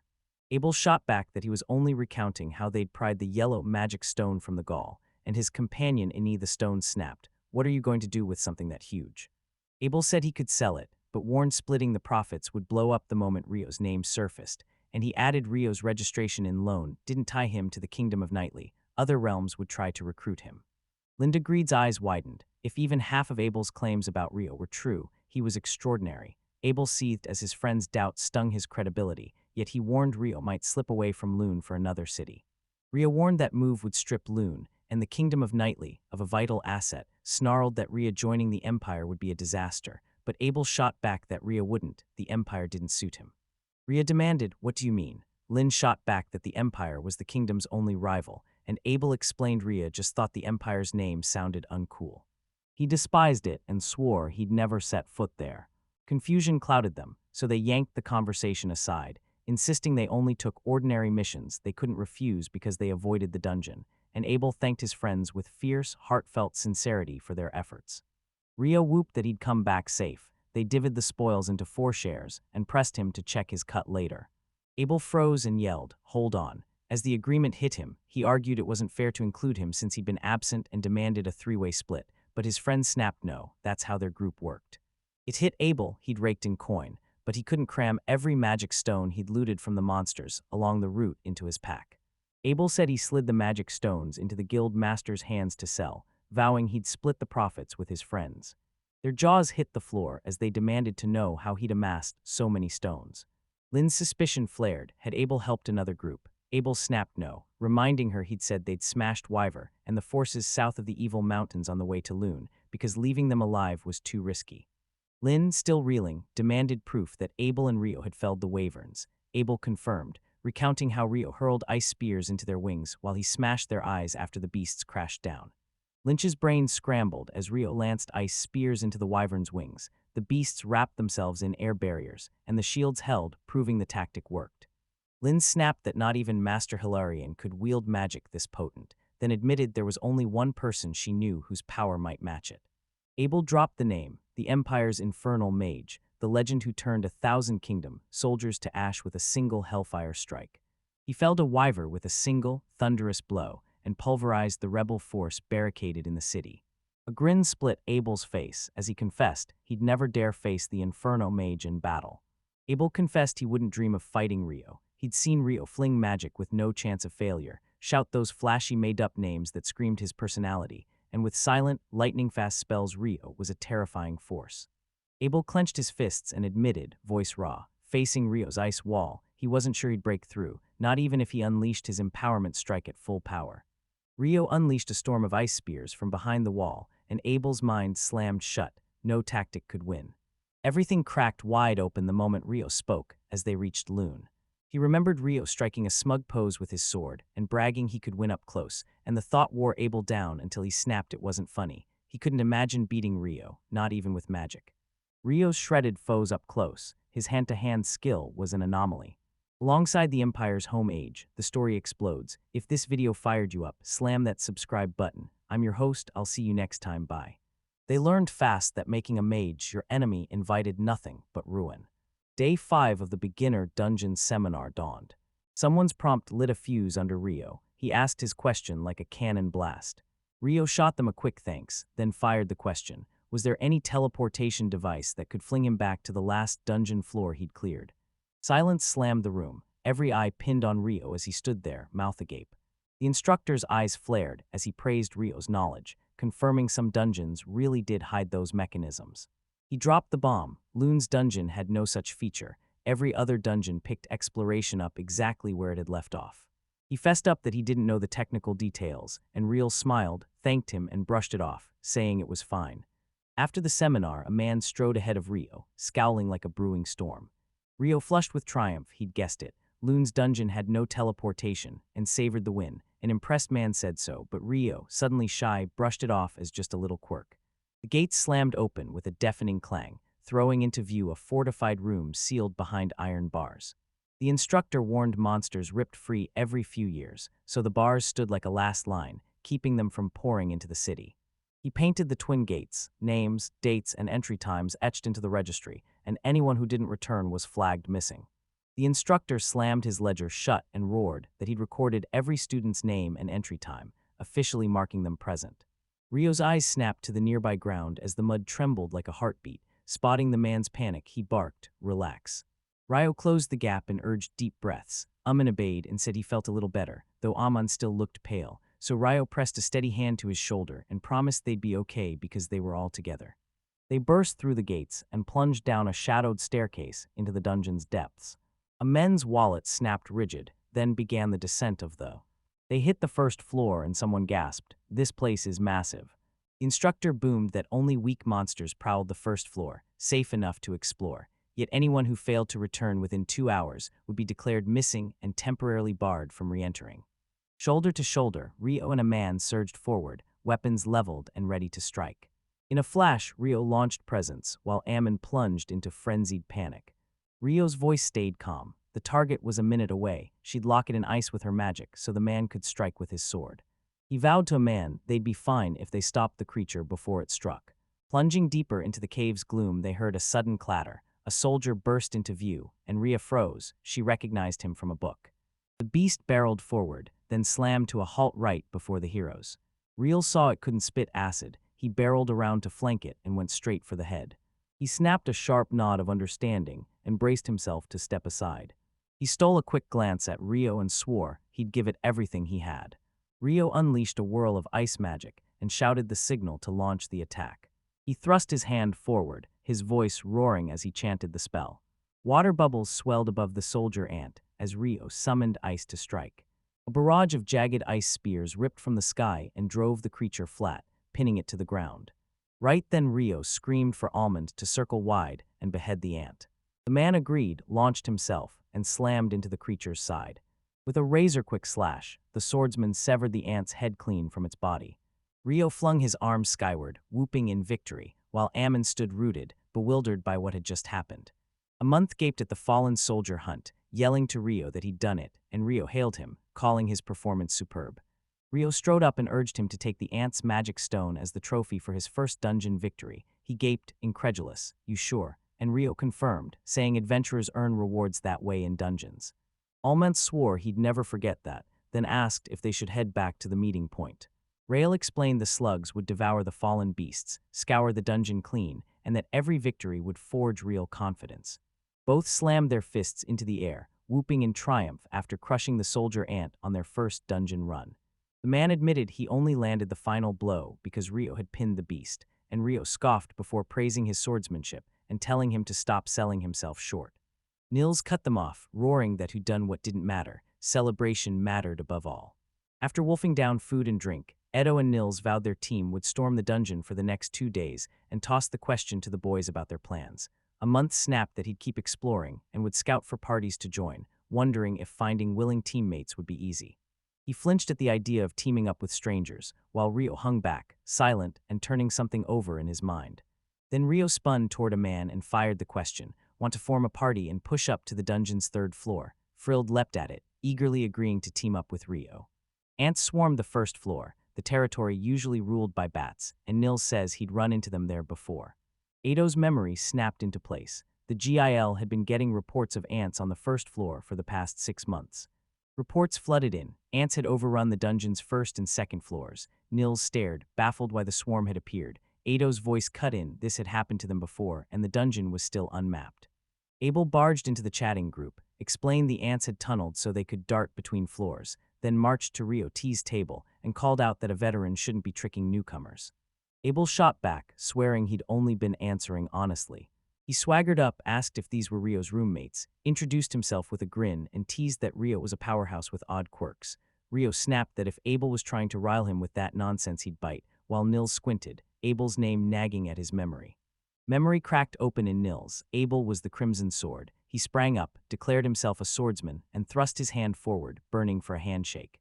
Abel nodded, urging Nails to push himself to the limit, but put survival first, then gripped his hand. Rio watched Abel spill wise words like sparks and clasp hands with everyone, wondering if that effortless charm was why he was so well liked. Abel shrugged that his last mission had kept him away, and he'd only just returned. Lynn locked onto Abel and shouted she'd found his hiding spot, and Rhea snapped at him that they had to report to the Yield Master. Abel bristled and snapped that he wasn't hiding. He was aiding the newcomers. Lynn flashed a quick apology at Rio, said she had to take Abel, and barked for Warren to grab him.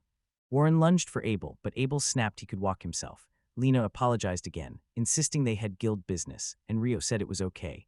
In the background, Warren watched Abel haul him away as Abel screamed that Rio was a traitor and demanded Warren stop ignoring him and let him go. Every face at the table went slack, jaws dropping at the chaos, while Ray smiled. A man roared that it was a great show. Nils's eyes gleamed. They erupted in cheers, shouting that Abel was absolutely incredible. In Loon's dungeon, the 1st floor's twin security bars loomed, cold and unyielding. You plunged to the 2nd floor as torches flared to life, bathing the walls in furious, flickering light. Rio roared a command. His ice spears lunged forward and struck. He erupts from below, slamming the beasts into the dirt and pinning them flat. A man ripped his sword from its sheath and lunged at the immobilized creatures. He thrust his torch closer to the fallen beasts, Rio trailing a step behind. They reassessed his masterful work, and a month later they showed up to thank him. Rio threw down a brutal challenge. The next fight, one man all alone against the beast. He snarled that an untouched opponent was far tougher, and he'd only cripple the wolf's front legs. A man committed to the plan. A man pressed Rio, bluntly asking if he was certain about this. Rio blinked, wondering why. A man thanked him for the training but asked if it would be enough for him, and Rio told him not to worry, noting the man's fighting style mirrored Abel's. He snapped, "Did you learn that from someone in your village?" The man, startled by the comparison, flinched and admitted, yes. He boasted he'd been forged by a retired adventurer in his village, Grandpa Akira, who'd sharpened his skills at a legendary martial arts school and then spent his days toiling on the farm. He swallowed, apologized, and whispered, "That's all I remember." Rio snapped, "Deep fundamentals forge real strength." Abel proved it. Tearing through the dungeon's second floor, a man snapped, "How does Rio, the mage, know so much about martial arts?" Rio's memory slammed back to training under a legendary mentor. His teacher guided him, but guarded his own brutal method, leaving Rio with only a sliver of the art. A man gaped, awestruck that Rio could wield sword and sorcery with equal mastery. Then it hit him, Rio didn't always carry a sword. Rio whipped his blade free and brandished it in the man's face. Awe slammed into the swordsman as it glowed faintly in the dungeon's dim light. He asked about it, and Rio revealed his master had given him a sword forged for water mages. A man examined the blade and realized it was ice, knowing only a water mage could wield it. He gasped he'd never seen anything like it, as two smaller wolves padded out of the shadows and edged closer. He coiled for combat as the wolves scented them and lunged straight for the pair. Rio roared he'd won one wolf's hind legs, handing a man the opening to strike. He blasted a roaring jet of water and launched two needle-thin ice spears straight at the wolves. A jet slammed into one wolf, while spears drove into the other's hind legs. The wolves slunk back to recover, but the wounded one, bloodied and panting, pinned the man with a savage glare. He locked eyes with the wounded wolf as it stalked forward, muscles coiled in a savage fighting stance. From the rear, a lookout's gaze locks on, riveted as they square off. He clocked the man's style tight, flawless, no openings, but feared his stamina would snap. Rail figured Tim Miner could be sharpened with training, a strength any man could build. Ria's stomach dropped. Since leaving Rondel Forest, he hadn't once practiced running while channeling magic. Panting, the man roared that he'd slain the wolf, and Rio flashed a triumphant smile and congratulated him. Rio roared, slamming her hands down as a 360-degree wall of ice shot up from floor to ceiling, erupting around and shielding them. He declared the ice barrier nearly unbreakable by beasts, a cold shield that let them rest. He crumpled to the ground, lungs heaving with relief as someone warned him again not to rush or overexert, and shoved a bottle of water into his hands. Easing back, the man grinned and declared the barrier was paper-thin, practically invisible. Rio dropped the truth. Specks in the water and air robbed the ice of clarity, leaving it cloudy just as everyone suspected. He swore pure water would freeze into flawless, crystal-clear ice without a single spell, but the barrier pulsed with magic. A man gushed about water magic's miracles, and Rio grinned, certain he was boosting the water mage's reputation. A man admitted, gasping, that he'd never imagined duking it out with moving opponents would leave him utterly spent. And he'd reoccent whenever he'd clashed with beasts before. The man swore he'd only ever tangled with monsters in groups, humans swarming a single beast. Rio snarled that one-on-one fights shredded your nerves far worse than group clashes. Rio admitted that the man's fighting style sapped him in moments. He urged sharpening his technique to slash injury risk and forge relentless stamina through focused training. He urged relentless sprints to supercharge endurance and brutal, strike drills to forge arms and shoulders into iron. Hemon says his master had him drill exact exercises and stances every single day. Ria fires back that relentless discipline, and sticking to those routines will forge massive improvement. He remembers trekking with Abel for years. Abel was a natural, yet he still sprang out of bed before dawn each day to train. His jaw dropped in awe. Abel, a prodigy, still poured himself into relentless daily practice. Eyes hollow, he forces out a confession. Maybe he simply doesn't have the talent to become a swordsman. Rio thunders the hardest lesson from the mightiest champion he knows, who once said, "Talent is the stubborn will to keep going, and relentless perseverance forges true strength." He throws down the challenge at the man, "Keep going or give up." And the man, determination burning in his veins, snarls that he'll never quit and will push on. The next morning, dawn split the sky, and the sun blasted over the horizon. Rio hunkered beside a bed in room 10, the rest of the beds yawning empty. Outside, a man sprinted, gasping, sweat pouring off him. Hito and Nils watched from afar, breath held, as the man relentlessly powers through his outdoor training. The boy chokes out, "Do we have to run too?" She snaps back, "Yes, run." Rio snapped the final buckle shut, then surged to the door. His gaze snapped to them as they headed for the door. Pleased, moved by their fierce commitment, he hums with bright, infectious cheer. A bag slammed onto the table and a voice snapped, "That should do it." Nana mentions parades a jaw-dropping book collection and asks which books someone wants to purchase. Rio the hero lunged for the alchemy books, eyes blazing with a hungry curiosity for their secrets. Luna hides 2 libraries, a solemn northern archive and a lively southern branch that hugs the Adventurers Guild and overflows with beginner-friendly books. 3 books snatched Rio's gaze. The shop would sell them, not lend them. Rio's eyes snapped to a book of alchemy recipes, but the tag screams 10 gold coins, and his purse clinks with only 5. A flash of the magic stones he'd seized from defeating the Wyverns lit a fire in him, and he sprinted back to the guild. Humming a bright tune, Rio glides through the streets, beaming that the magic stones fetched a handsome sum, and a hard truth hits him: money only comes from hard work. The thought of never having to work for money again hits like a rush of pure, delicious freedom. An electric jolt hits Rio, his senses scream something's wrong, and his face instantly goes scoured. The whole street freezes, faces skyward as a breathtaking solar eclipse devours the sun. Rio gapes in disbelief. He never knew this world could have one, while someone nearby cries out, "What's happening?" Without warning, a jolt rips through Rio. He snaps out of his statue-like stillness in the middle of the street. He reels, heart hammering, unable to tell if some cruel twist flung him into a void-like pocket of this fantasy world. The world snapped away, leaving him stranded in a vast, hollow silence. Rio knows a single twitch could tip off anyone nearby, so he snaps onto one razor-sharp plan and exhales, his breath blooming white into the air. He sculpts the air's moisture with his magic into a sonar pulse. It sweeps outward and pings, pinpointing something nearby. It loomed at human height, but its shape twisted the familiar into something eerily off. Rio ripped open the air and unleashed an attack that conjured a devastating 10-layer ice barrier. 10 massive ice walls erupted before him, shooting up in an instant. A voice exploded inside his head, snarling, "Are you even human?" Realization slammed into Rio. Whatever had shattered his ice barrier was monstrous, and a voice snapped right beside him. The voice roared back, hailing Rio as an impressive specimen. Rio froze, unleashing precise sonar pulses to map the unseen and predict every incoming move. The voice's source slammed into view, a demon woman, curved. They erupted in praise for Rio's ice magic, declaring its strength unmistakably formidable. Rio conjured her face in his mind, pulse racing. Was she an Akuma? A colossal wave of fire hurtled toward him, its roar deepening into a bone-rattling thunder. Doubt slammed into him, stopping it felt impossible. Rio thrust up a jagged wall of ice to shield himself as the woman smiled and unleashed a savage torrent of magic. Seconds later, Rio froze and strained to listen. Was the attack over? The barrier detonated into a spray of glittering shards, yanking a stunned gasp from him. An air spear rocketed straight for his heart. A savage blow slammed into him, hurling him several meters through the air. Rio snapped back to his feet, breath ragged and sure he'd barely escaped. The woman closed in, eyes locking on him as she realized her air spear hadn't pierced him, and stared. She spotted his cloak, probably the Fairy King's, and figured it might have saved him, but he still held his ground like an unbreakable fortress. She spat she'd cut him down with her own hands, a cold, unmistakable vow to kill. Rio's ripped his sword free in a heartbeat, steel flashing before you could blink. The one erupted into view before him, sword raised to deliver a fatal strike.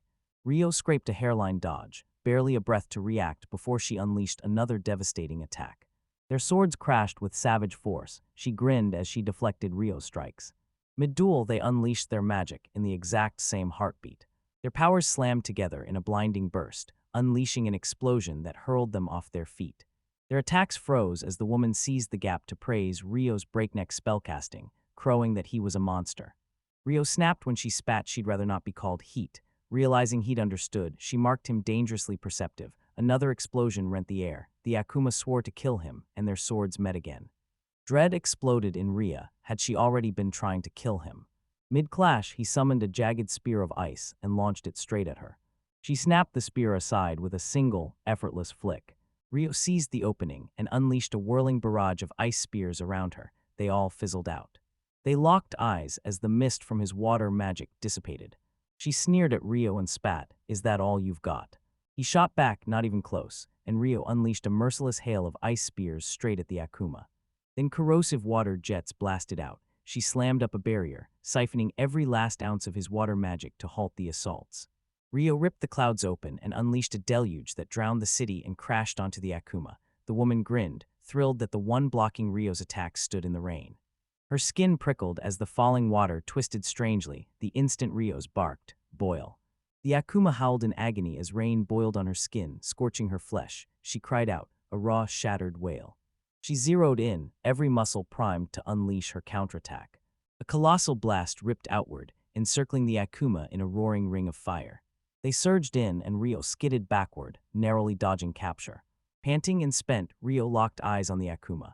The woman smirked, declaring her time was up and admitting she hadn't relished a fight this much in ages.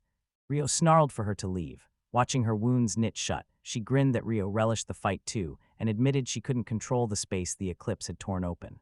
Rio watched her, weariness sinking into every blink. The woman straightened, announced Lena Eureka Albuquerque, and then asked for his name. He spat the name Akuma at her. Shocked, she hissed she should have destroyed him. She would have done it with her last breath for knowing her true form. Calling herself Leonora, she warned time was short and that he wouldn't be defeated easily, swore to me again as she bid him farewell, and though Rio was clearly against a reunion, he still boarded that plane to her. Leonora barked at him to stop, warning his power would ensure he'd face her or similar foes again, and pleading with him not to die at someone else's hands. He swore he'd kill him next time, stronger than ever, and then turned to Rio and said goodbye. Rio snapped awake and reappeared in the exact city spot he'd stood in before the void. His chest tightened. Was he really back? He spotted a bench and crashed onto it. He dropped into a seat, a raw sigh tearing out of him as the truth hit. He'd survived, and memories of nearly dying to a magic-nullifying killer eagle slammed back. Unlike that fight, Leonora slipped past his assault with effortless grace and smashed his ice spears into glittering shards. A jagged pain ripped through his chest, snapping his mind back to her air spear strike. He convinced himself he was injured. He grabbed his master's hand, breathless with gratitude, certain the cloak had swallowed a deadly blow, yet the fabric remained flawless. He jabbed the sore spot. Pain exploded and regret hit him like a punch. Reflecting on Leonora's attacks, he wondered if they were magic. Each strike slammed with crushing force and ripped through the air at lightning speed. She tore through the air on a gust of wind magic, a blur of speed. He locked onto her warning, time was running out.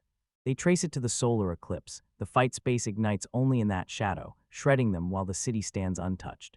He admitted much of the event had him reeling, scrambling for answers. No time to lose, Rio snatched up an alchemy book, sprinted back to his room, and dove straight into research at Coma's. Even his mentor drew a blank. He knew nothing about them. He remembered grilling Abel, who only knew demons, not Akumas, and if Abel, possibly a noble third son, was clueless, he knew uncovering the truth would be a brutal uphill battle.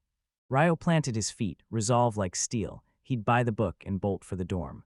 Later, they stepped into an empty room, silence swallowing their footsteps. He peered toward the noise, pulse spiking, where his roommates still training. Gasping, Nils bragged to everyone about Florida's searing heat, if he wasn't so tired. A pack of five sneered that nothing beats a defeated dog's cry. He snapped back. That's rich coming from ambushers. He barked, do you really expect monsters to warn us or press pause just because we retire? The message blared, be ready at all times. Right beside him, Rio's gaze snapped to something odd to his left. A man stormed up to Nils and snarled that he ought to be grateful the fight hadn't been real.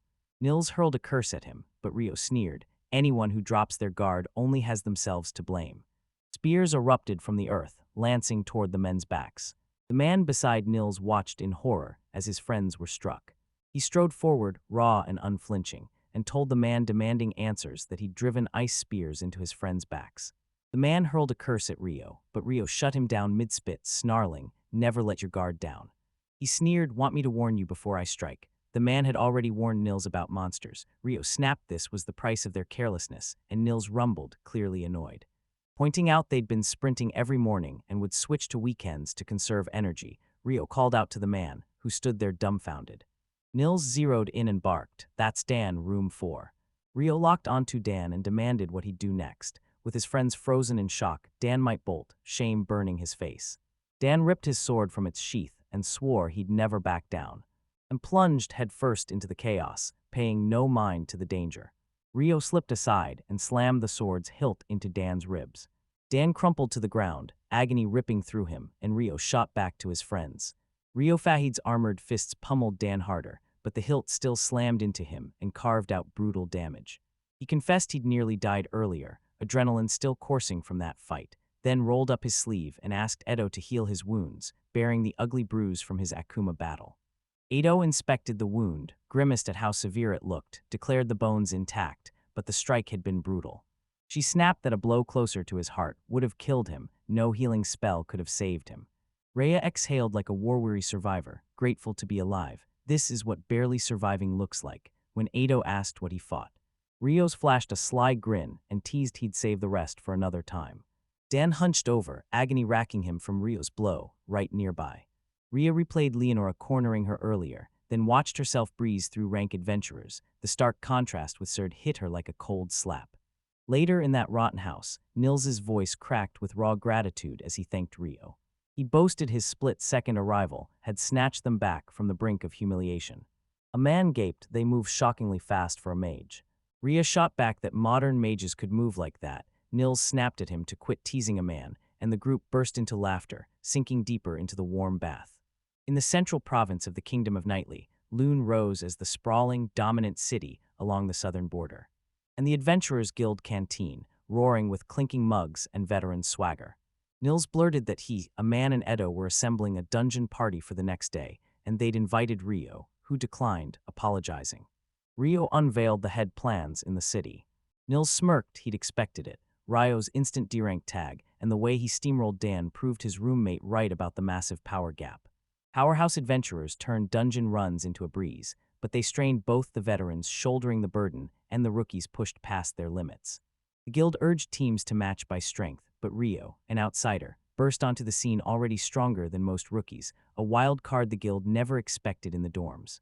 The next day, Monday, his friends bade a real, final farewell and marched into the dungeon. He hatched a ruthless plan, sharpen his magic control and forge iron stamina by sprinting laps around lone city walls. He winced as memory stabbed him. Leonora's devastating spells outclassed his power, even while his casting speed left hers behind. He drove himself to cast spells with lightning speed and surgical precision, sharpening his strengths and hammering his weaknesses until they became strengths too. It hit him. Lee and Nora were miles ahead of him in raw, physical speed. He remembered her launching across dozens of meters in a heartbeat, wind magic carrying her. Rio's mind ignited. Could he pull the same stunt with water magic? He toyed with blasting water from his feet, but he had to rig a way to rocket off his back without injuring himself. He pictured unleashing a jet from his neck, or a line of thrusters down his whole back, freezing the ground and rocketing forward on an ice slick. He figured he could command 256 water jets right now. Rhea bet everything on his idea and blasted a water jet from his back, only for it to sputter and die, miles short of what he'd hoped. He crumpled to the ground, beaten, surrendering to whatever or whoever had just bested him.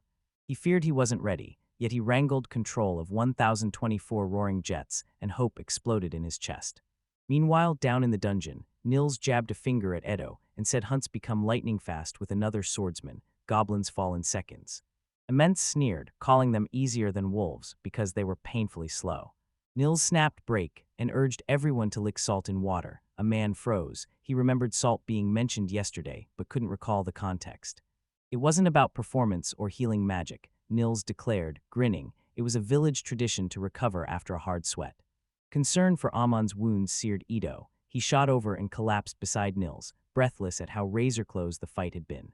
Nils spat. Goblin archers don't belong on the 5th floor, and a cold knot in his gut froze him in place, unsure if he could go on.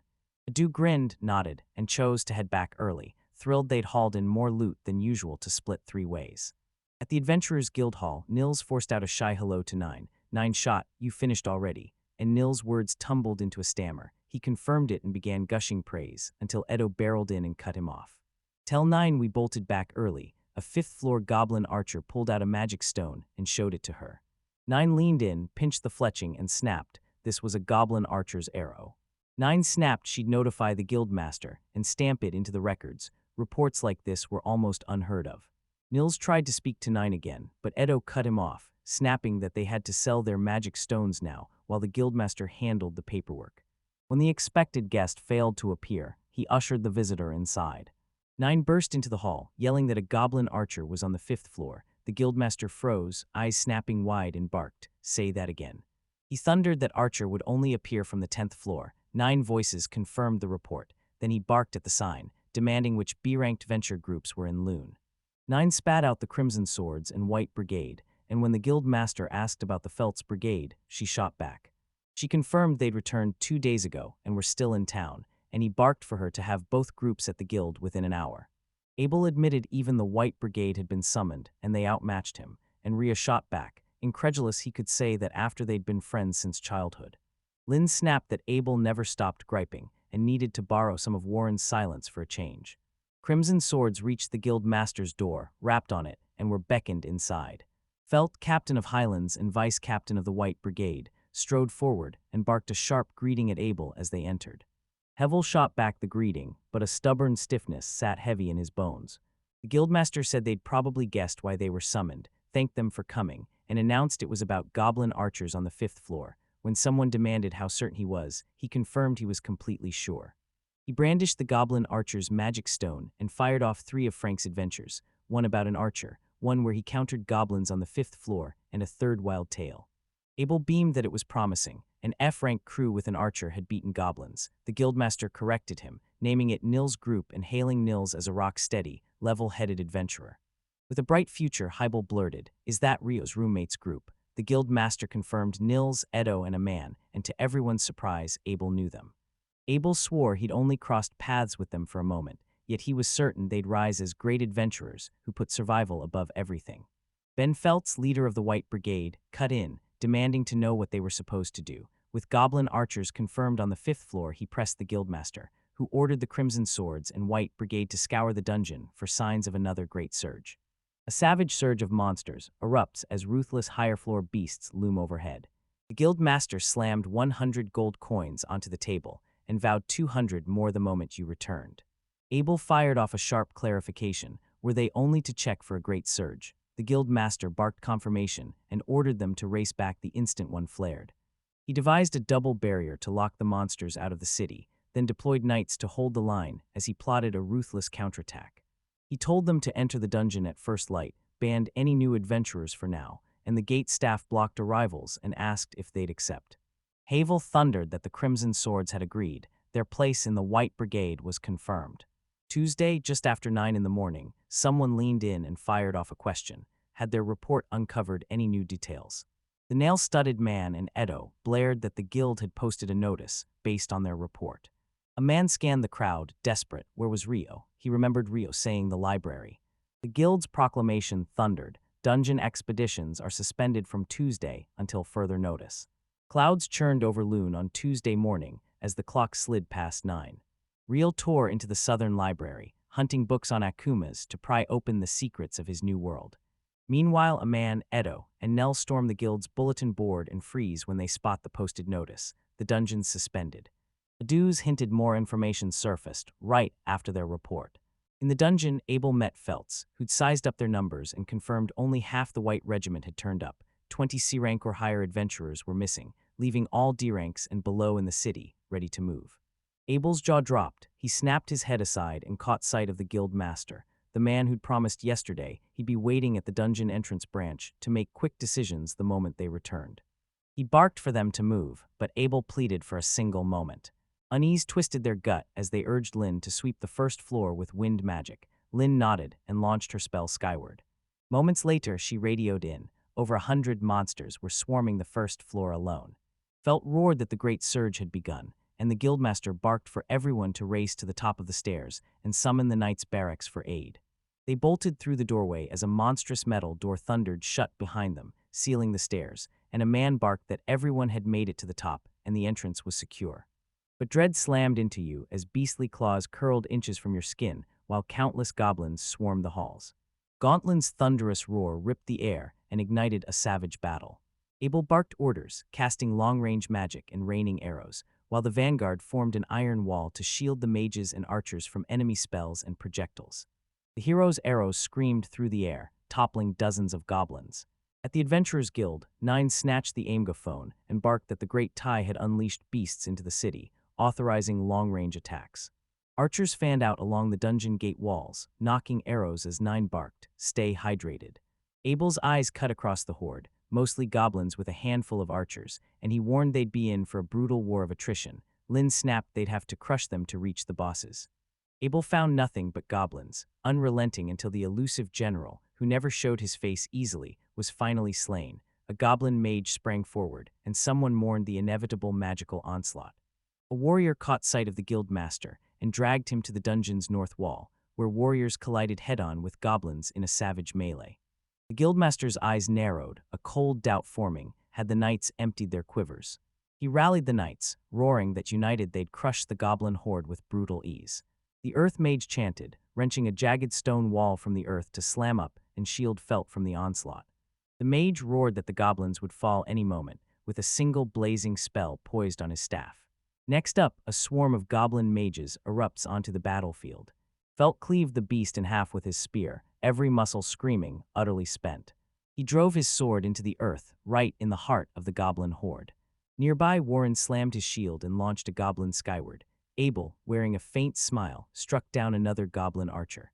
He bellowed for everyone to hang on a bit longer. The goblin. Before Abel's essence bled away, a distant roar swelled and swallowed the quiet. Phelps and Abel locked onto the far end of the first floor as three oversized goblins slithered into view, sending Abel reeling. 3 goblin generals felled, and countless goblins cut down. Everything screamed that the Goblin King waited deeper in the dungeon. Every few decades, a Goblin King would erupt like a storm, rally thousands under his banner, and raise whole cities into being. Over 10,000 goblins flooded the dungeon, making a king's presence almost certain, a monarch in the depths, something utterly unheard of down there. Abel told Phelps he had no read on the king's strength, but vowed to crush the generals before the king ever showed his face. Abel roared he'd take down 1 goblin general, handed a second to the White Brigade's leader, and left the third for the rest of the group. Abel exploded into a savage leap, barreling into the goblin general and landing a brutal point-blank strike. The blow barely fazed the enemy. A mage hurled a roaring fireball straight between Abel and the beast. Their close quarters clash shattered, and Abel shot back, carving out distance as he plotted his next move. The goblin general lunged at him with savage force, but he deftly slid to the side and evaded the strike. Phelps orchestrated their tactics, exchanged a savage warrior's grin with Abel, and reveled in the fight. The White Brigade leader spun into a razor cyclone and slammed into his goblin general. Seconds later, they both snapped toward a strange stir at the back of the first floor. Abel screamed for everyone to duck as a blinding white bolt of lightning barreled down and slammed into the 3 goblin generals, striking them from the waist up. The warriors slammed to the ground, hands clamped over their ears as a bolt screamed over their heads. Someone cried, "Is that the Goblin King?" as a monstrous beast loomed into view. Abel's breath hitched. Was it trying to slaughter them alongside its generals? The attack keyed only on our movements. No chant, no words. This screamed powerful magic. He stayed close and roared that he and Phelps would tackle the beast. As they closed on the Goblin King, it lunged out of nowhere and blindsided them. Abel twisted his blade to intercept the beast's strike, muscles screaming as its raw power slammed into him. Spotted at the opening, Phelps sprang forward and buried his spear in the beast's arm as it launched its assault. His provocation tore a savage roar from the monster. Abel stared it down, eyes locked and unblinking. They surged in unison, hammering the monster with a relentless storm of blows, each hit powered by ironclad determination. The beast staggered, crippled by a brutal barrage from 2 battle-hardened warriors. One careless heartbeat, Abel's foot snagged and he went sprawling, cursing as he slammed into the ground. The Goblin King lunged the moment he spotted an opening. Abel roared, "Felt duck." The White Brigade leader barreled toward him, bellowing his name. Abel unleashed his absolute shadow combat technique. The Galvan barreled forward, winding up a thunderous punch. As it closed in, Abel ripped the air apart and unleashed his flawless, piercing sword technique. He drove a crushing blow into the beast, pinned it beneath him, and as he held it down roared for Lynn to attack. From afar, Lynn and another watched Abel clash with a colossal beast. Abel unleashed absolute shadow again, its shockwave tearing the air and hurling dust across the distant city. Back in the dungeon, a massive, pitch-black scar branded the ground.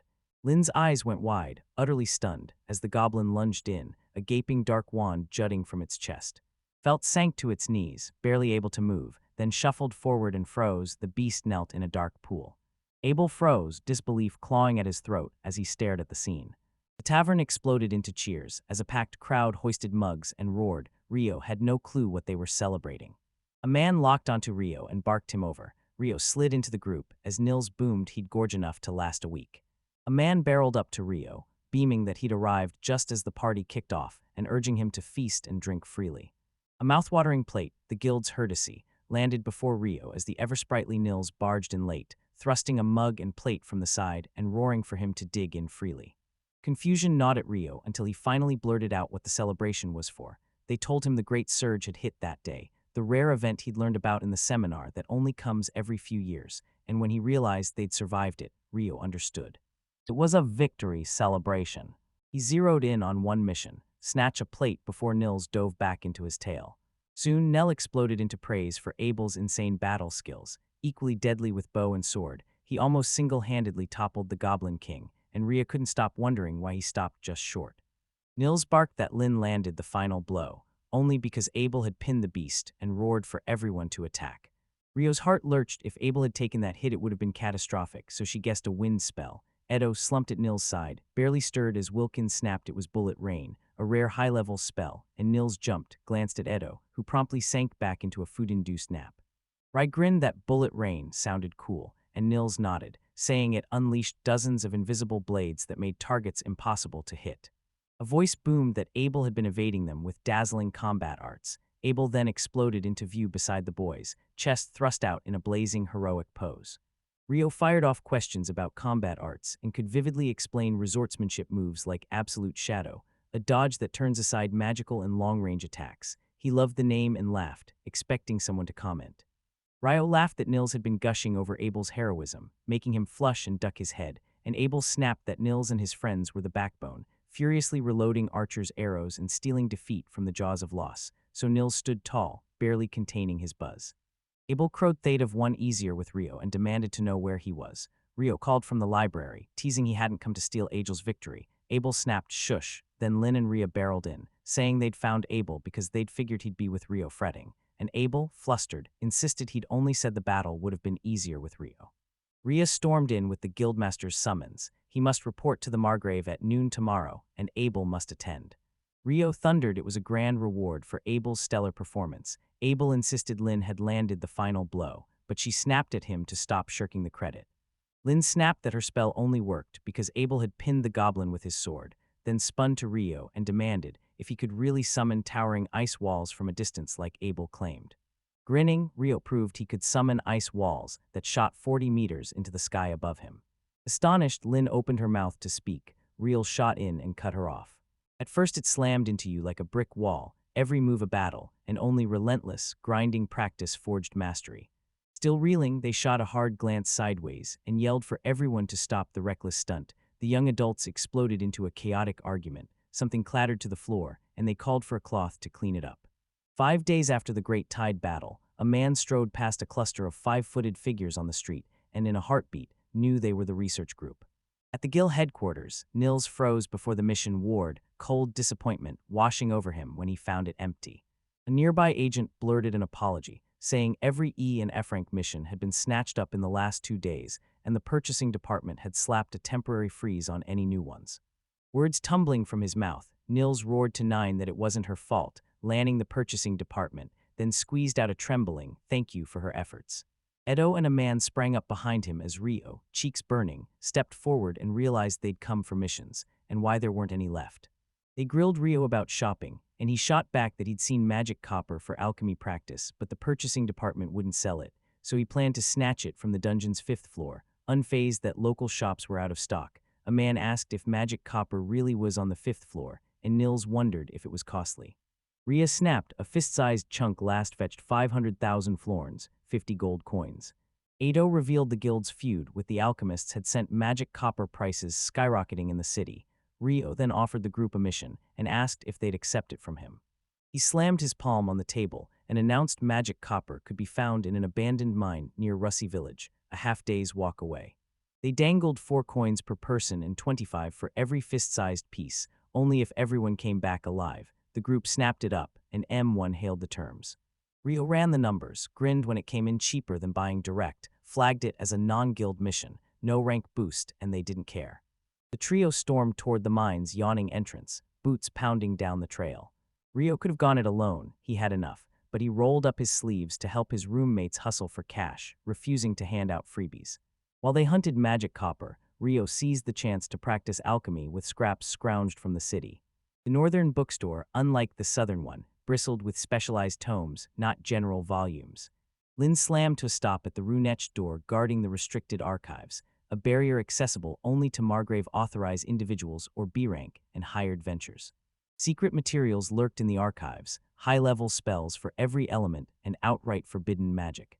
Lin tore through the records, found the spell missing, and confirmed no enchantment could conjure distant ice walls.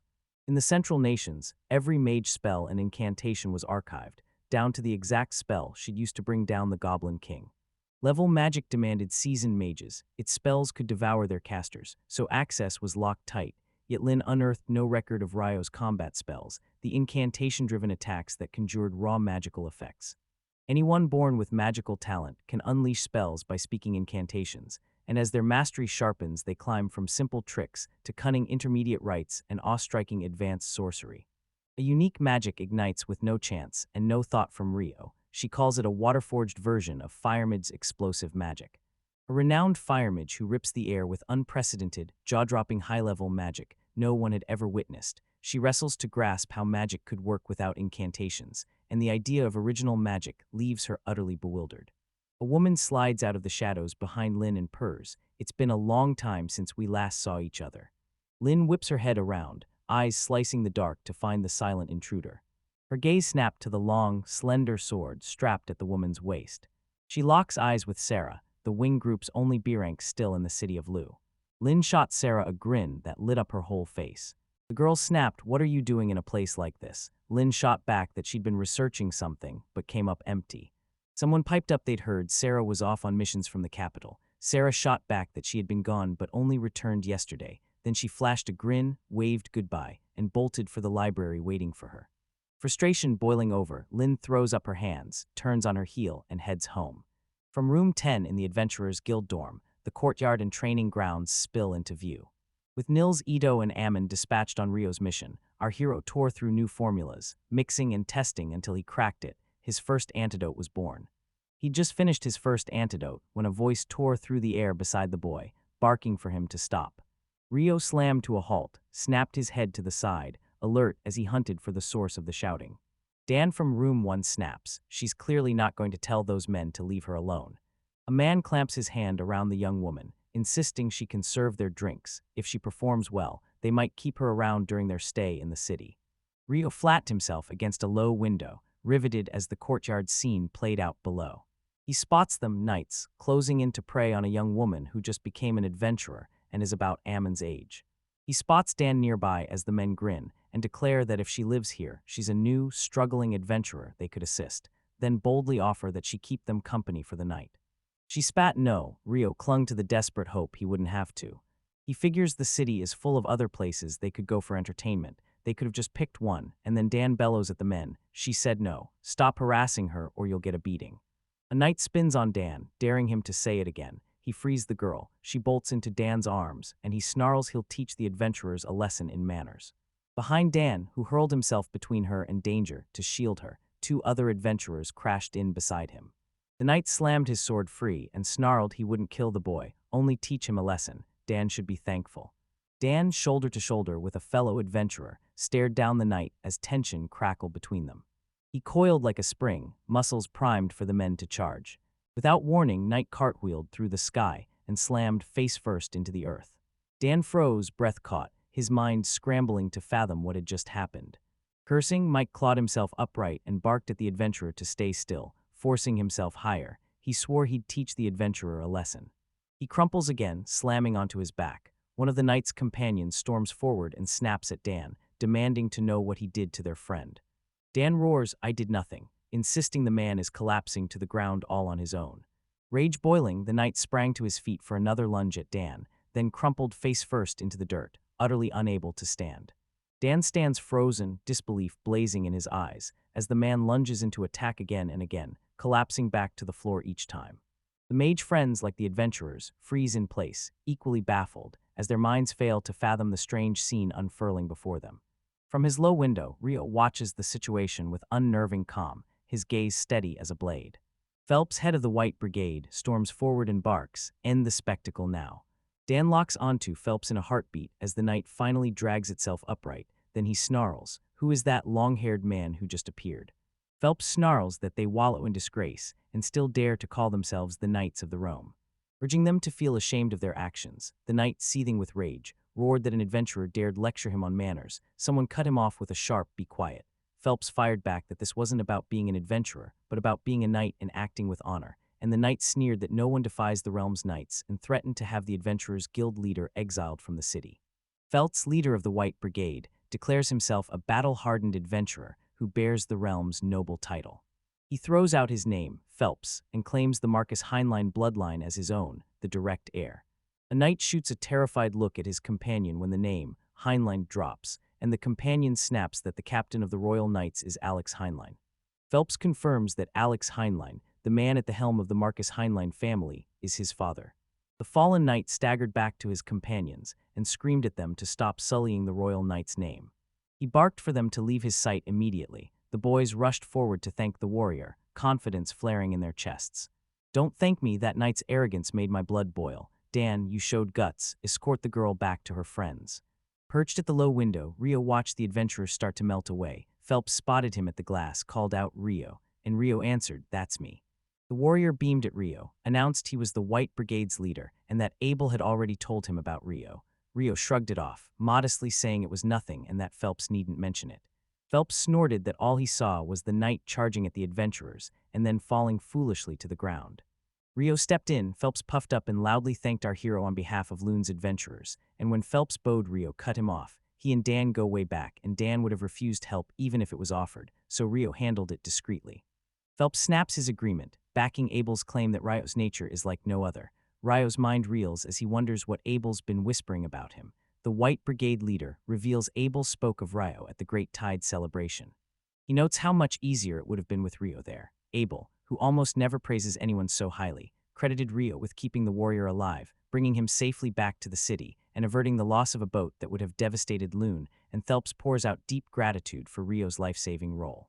A woman steps to the door and tells the leader it's nearly time to depart. Phelps hears Rio apologize for needing to leave and says he'd jump at the chance to continue their conversation another time. Rio watches Phelps stride away and confesses he's exhausted too. Rio's grin explodes across his face as he realizes the woman who came for the leader and the leader himself are shockingly powerful, and he can't stop thinking, should the heir of such a prominent house really be out there as an adventurer?